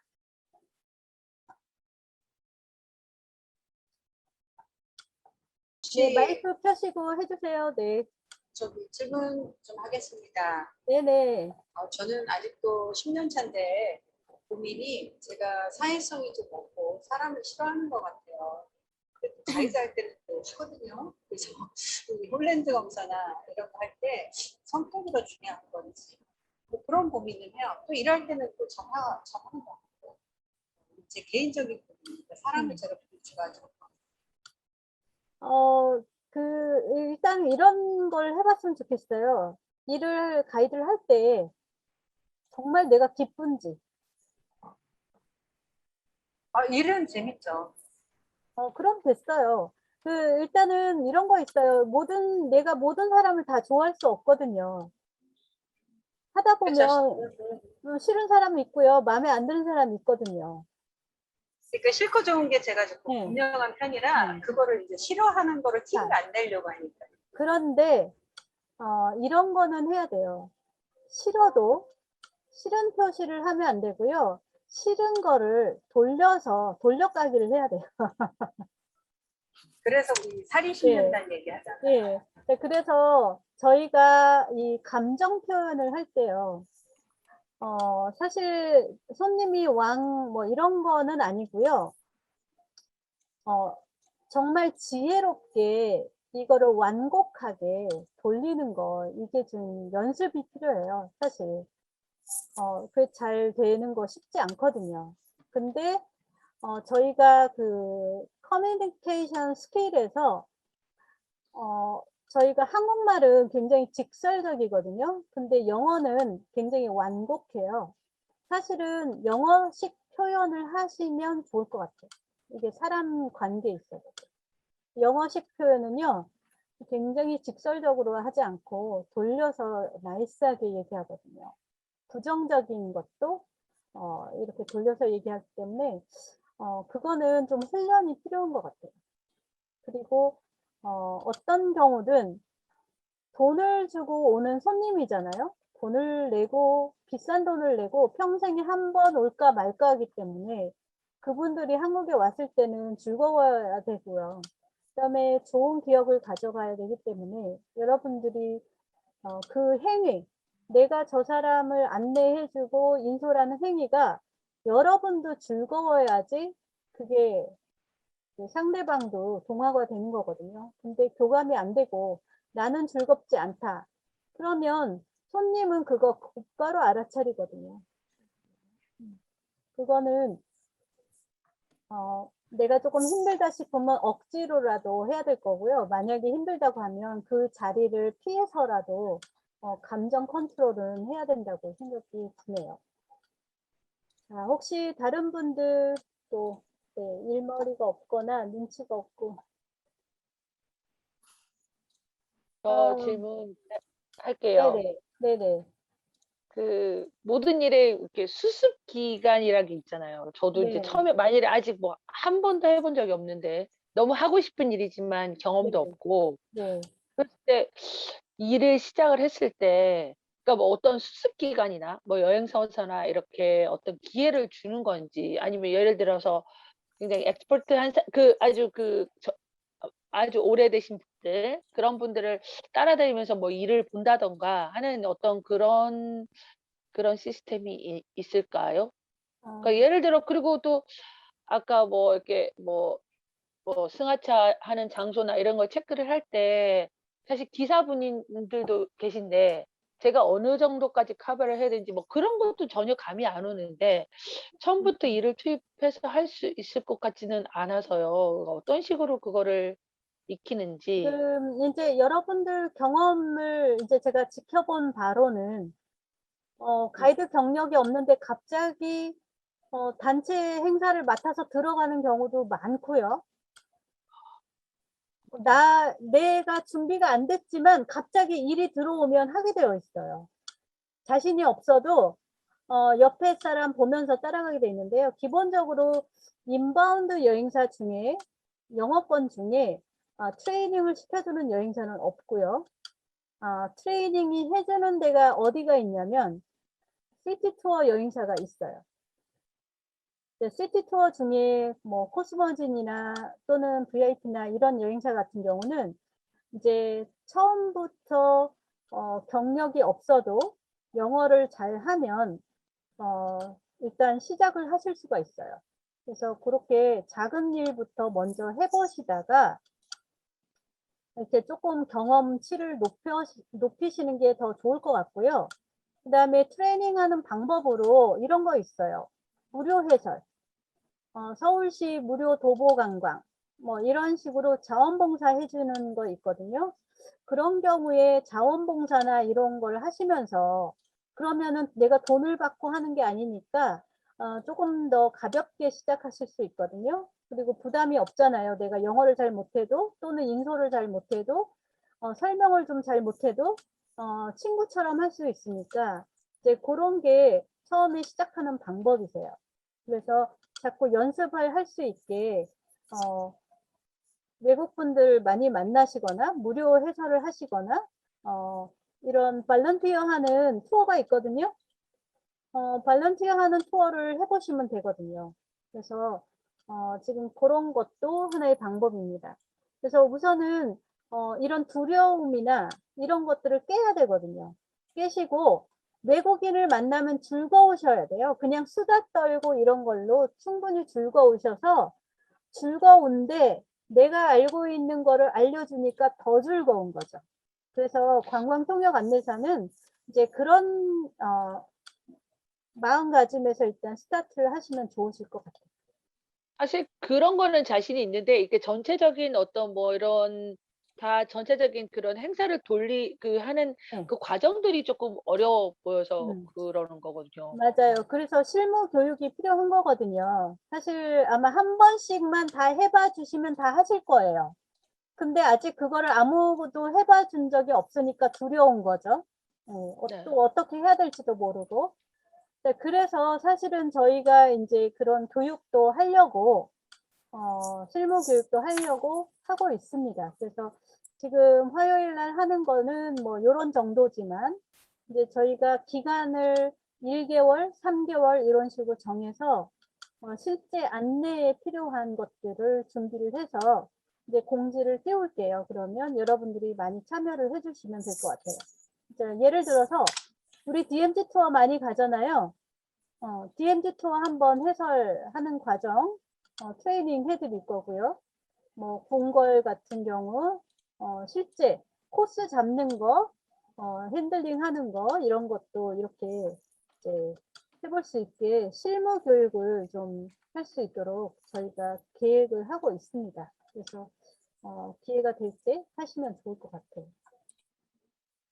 코로나만 빨리 풀리길 기대합니다.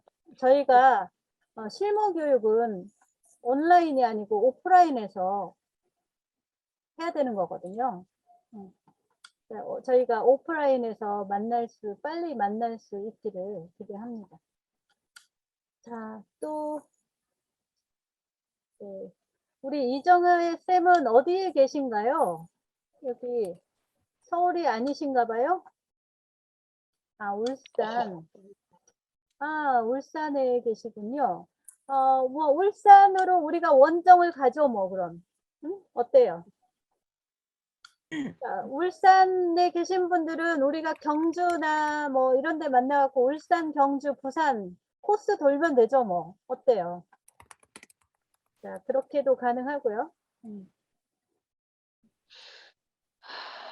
자, 그리고 또 질문 없으실까요?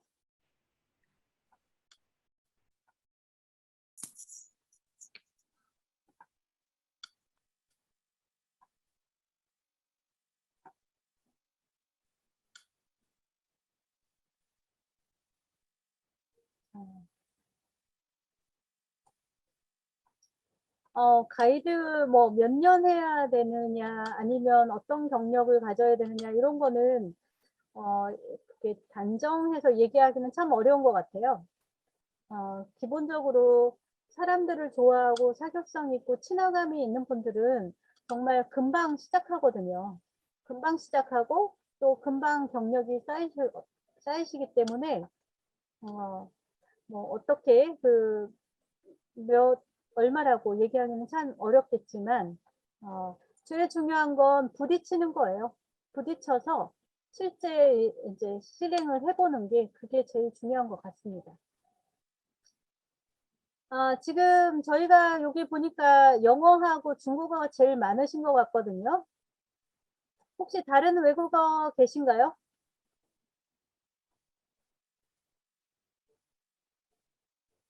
지금 중국어도 실무 교육이 지금 필요하지 않으세요?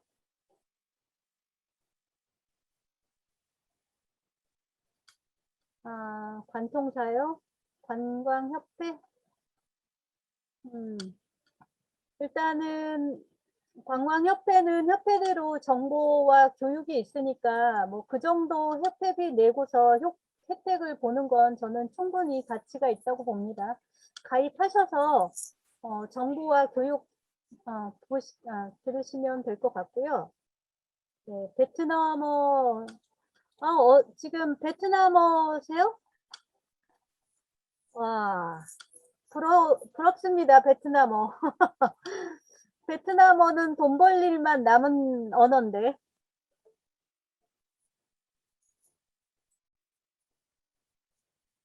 그렇군요. 저하고 친하게 지내요. 베트남어 가이드님.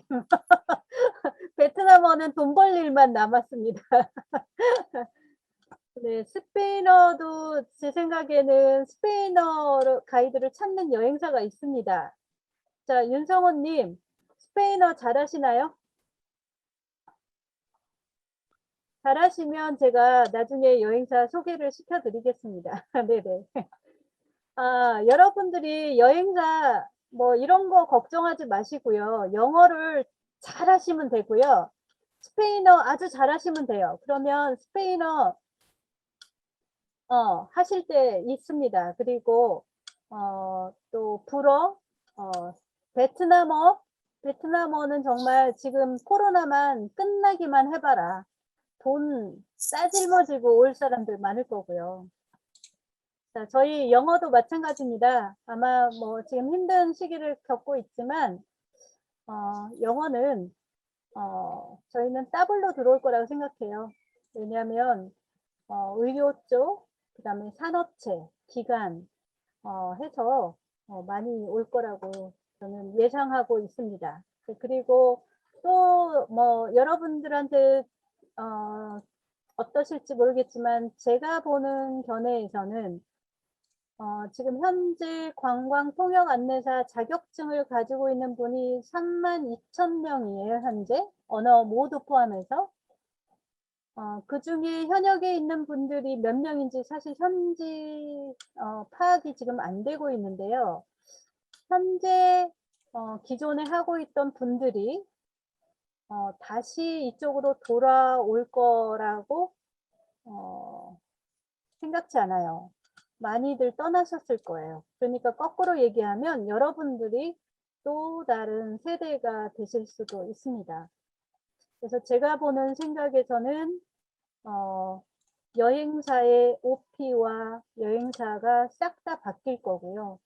그 다음에 지금 현재 하고 있는 가이드분들도 아마 최소한 반 이상은 모두 다 물갈이가 될 거라고 보고 있어요. 그러니까 지금 여러분들이 하실 거는 준비된 가이드가 되시는 게 중요하다고 보고요.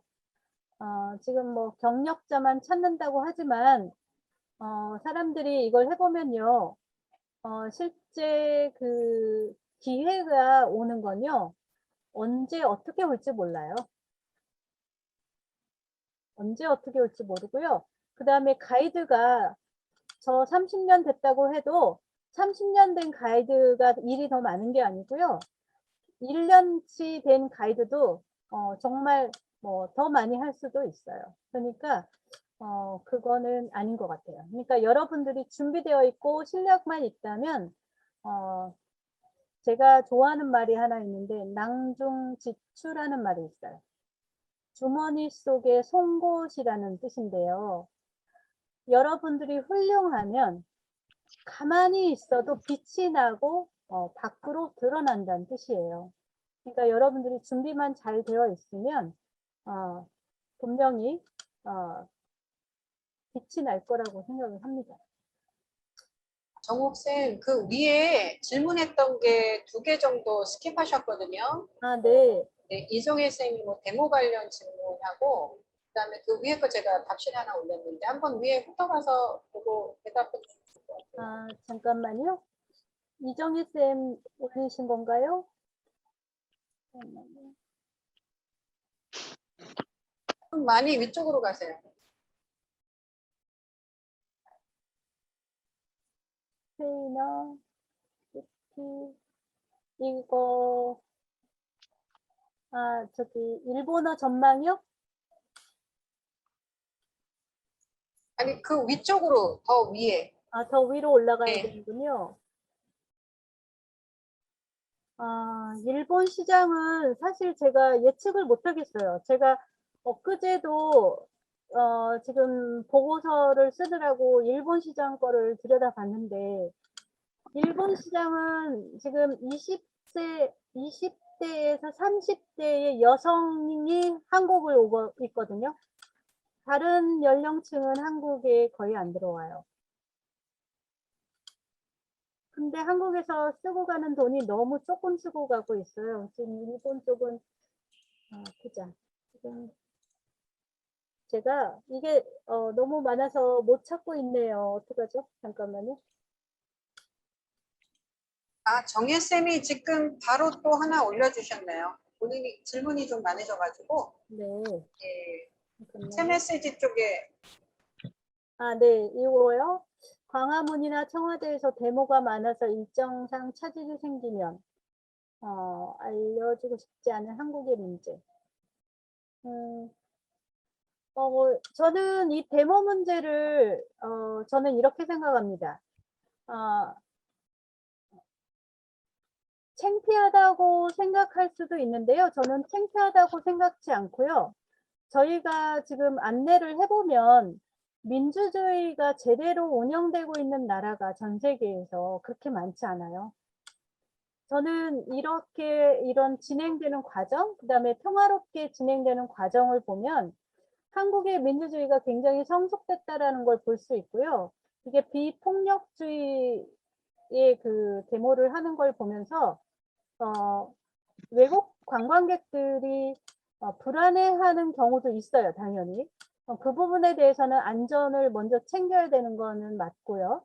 그렇지만 그것을 해석하는 과정에서는 한국의 민주주의가 얼마나 성숙됐는지를 저는 설명을 합니다. 그래서 어느 나라든 부정부패가 없는 나라가 없고요. 전 세계 아무리 민주주의가 발달했다고 해도 부정부패가 많은데 그 부정부패를 단죄하고 공개적으로 이것을 이슈를 끌어내서 민주적으로 해결하는 나라는 극히 드물어요. 그렇기 때문에 한국에서 이런 데모를 하는 것, 그다음에 특히 촛불 시위, 그다음에 평화적인 시위, 이것은요 세계적인 굉장히 롤 모델이라고 저는 생각을 합니다. 물론 한국에 굉장히 부정부패 관련된 여러분들이 많기 때문에 그 부분은 수치스러운 일이긴 해요. 그러나 그것을 저는 모두 다 꺼내놓고 얘기합니다. 이 부분은 수치스럽고 이 부분은 자랑스럽다. 이렇게 둘 다 얘기합니다.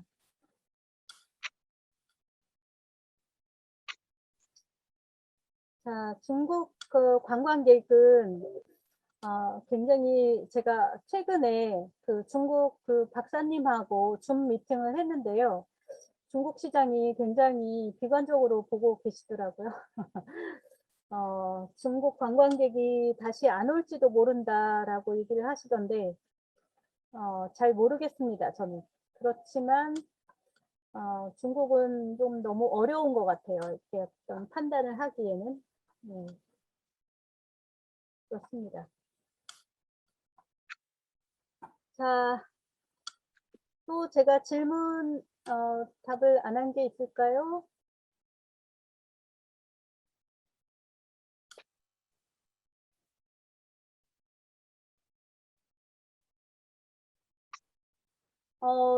마지막으로 한마디만 좀 드릴게요.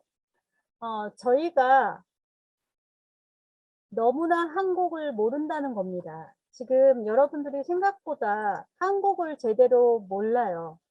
공부를 더 많이 해야 되고요. 실제 한국이 가지고 있는 가치, 문화적 가치, 역사적 가치, 도덕적 가치, 특히 그 도덕적 가치 부분은 전 세계에서 굉장히 우수한 건데요. 이런 도덕적 가치 이런 것까지 봤을 때 한국이 굉장히 우수한 게 많음에도 불구하고 저희가 몰라서 안내를 못하는 경우가 너무 많습니다. 그래서 그 부분을 여러분들이 좀 끊임없이 갈고 닦고 하시면 참 좋을 것 같습니다. 저희가 지금 다음 주에 안내를 하면요.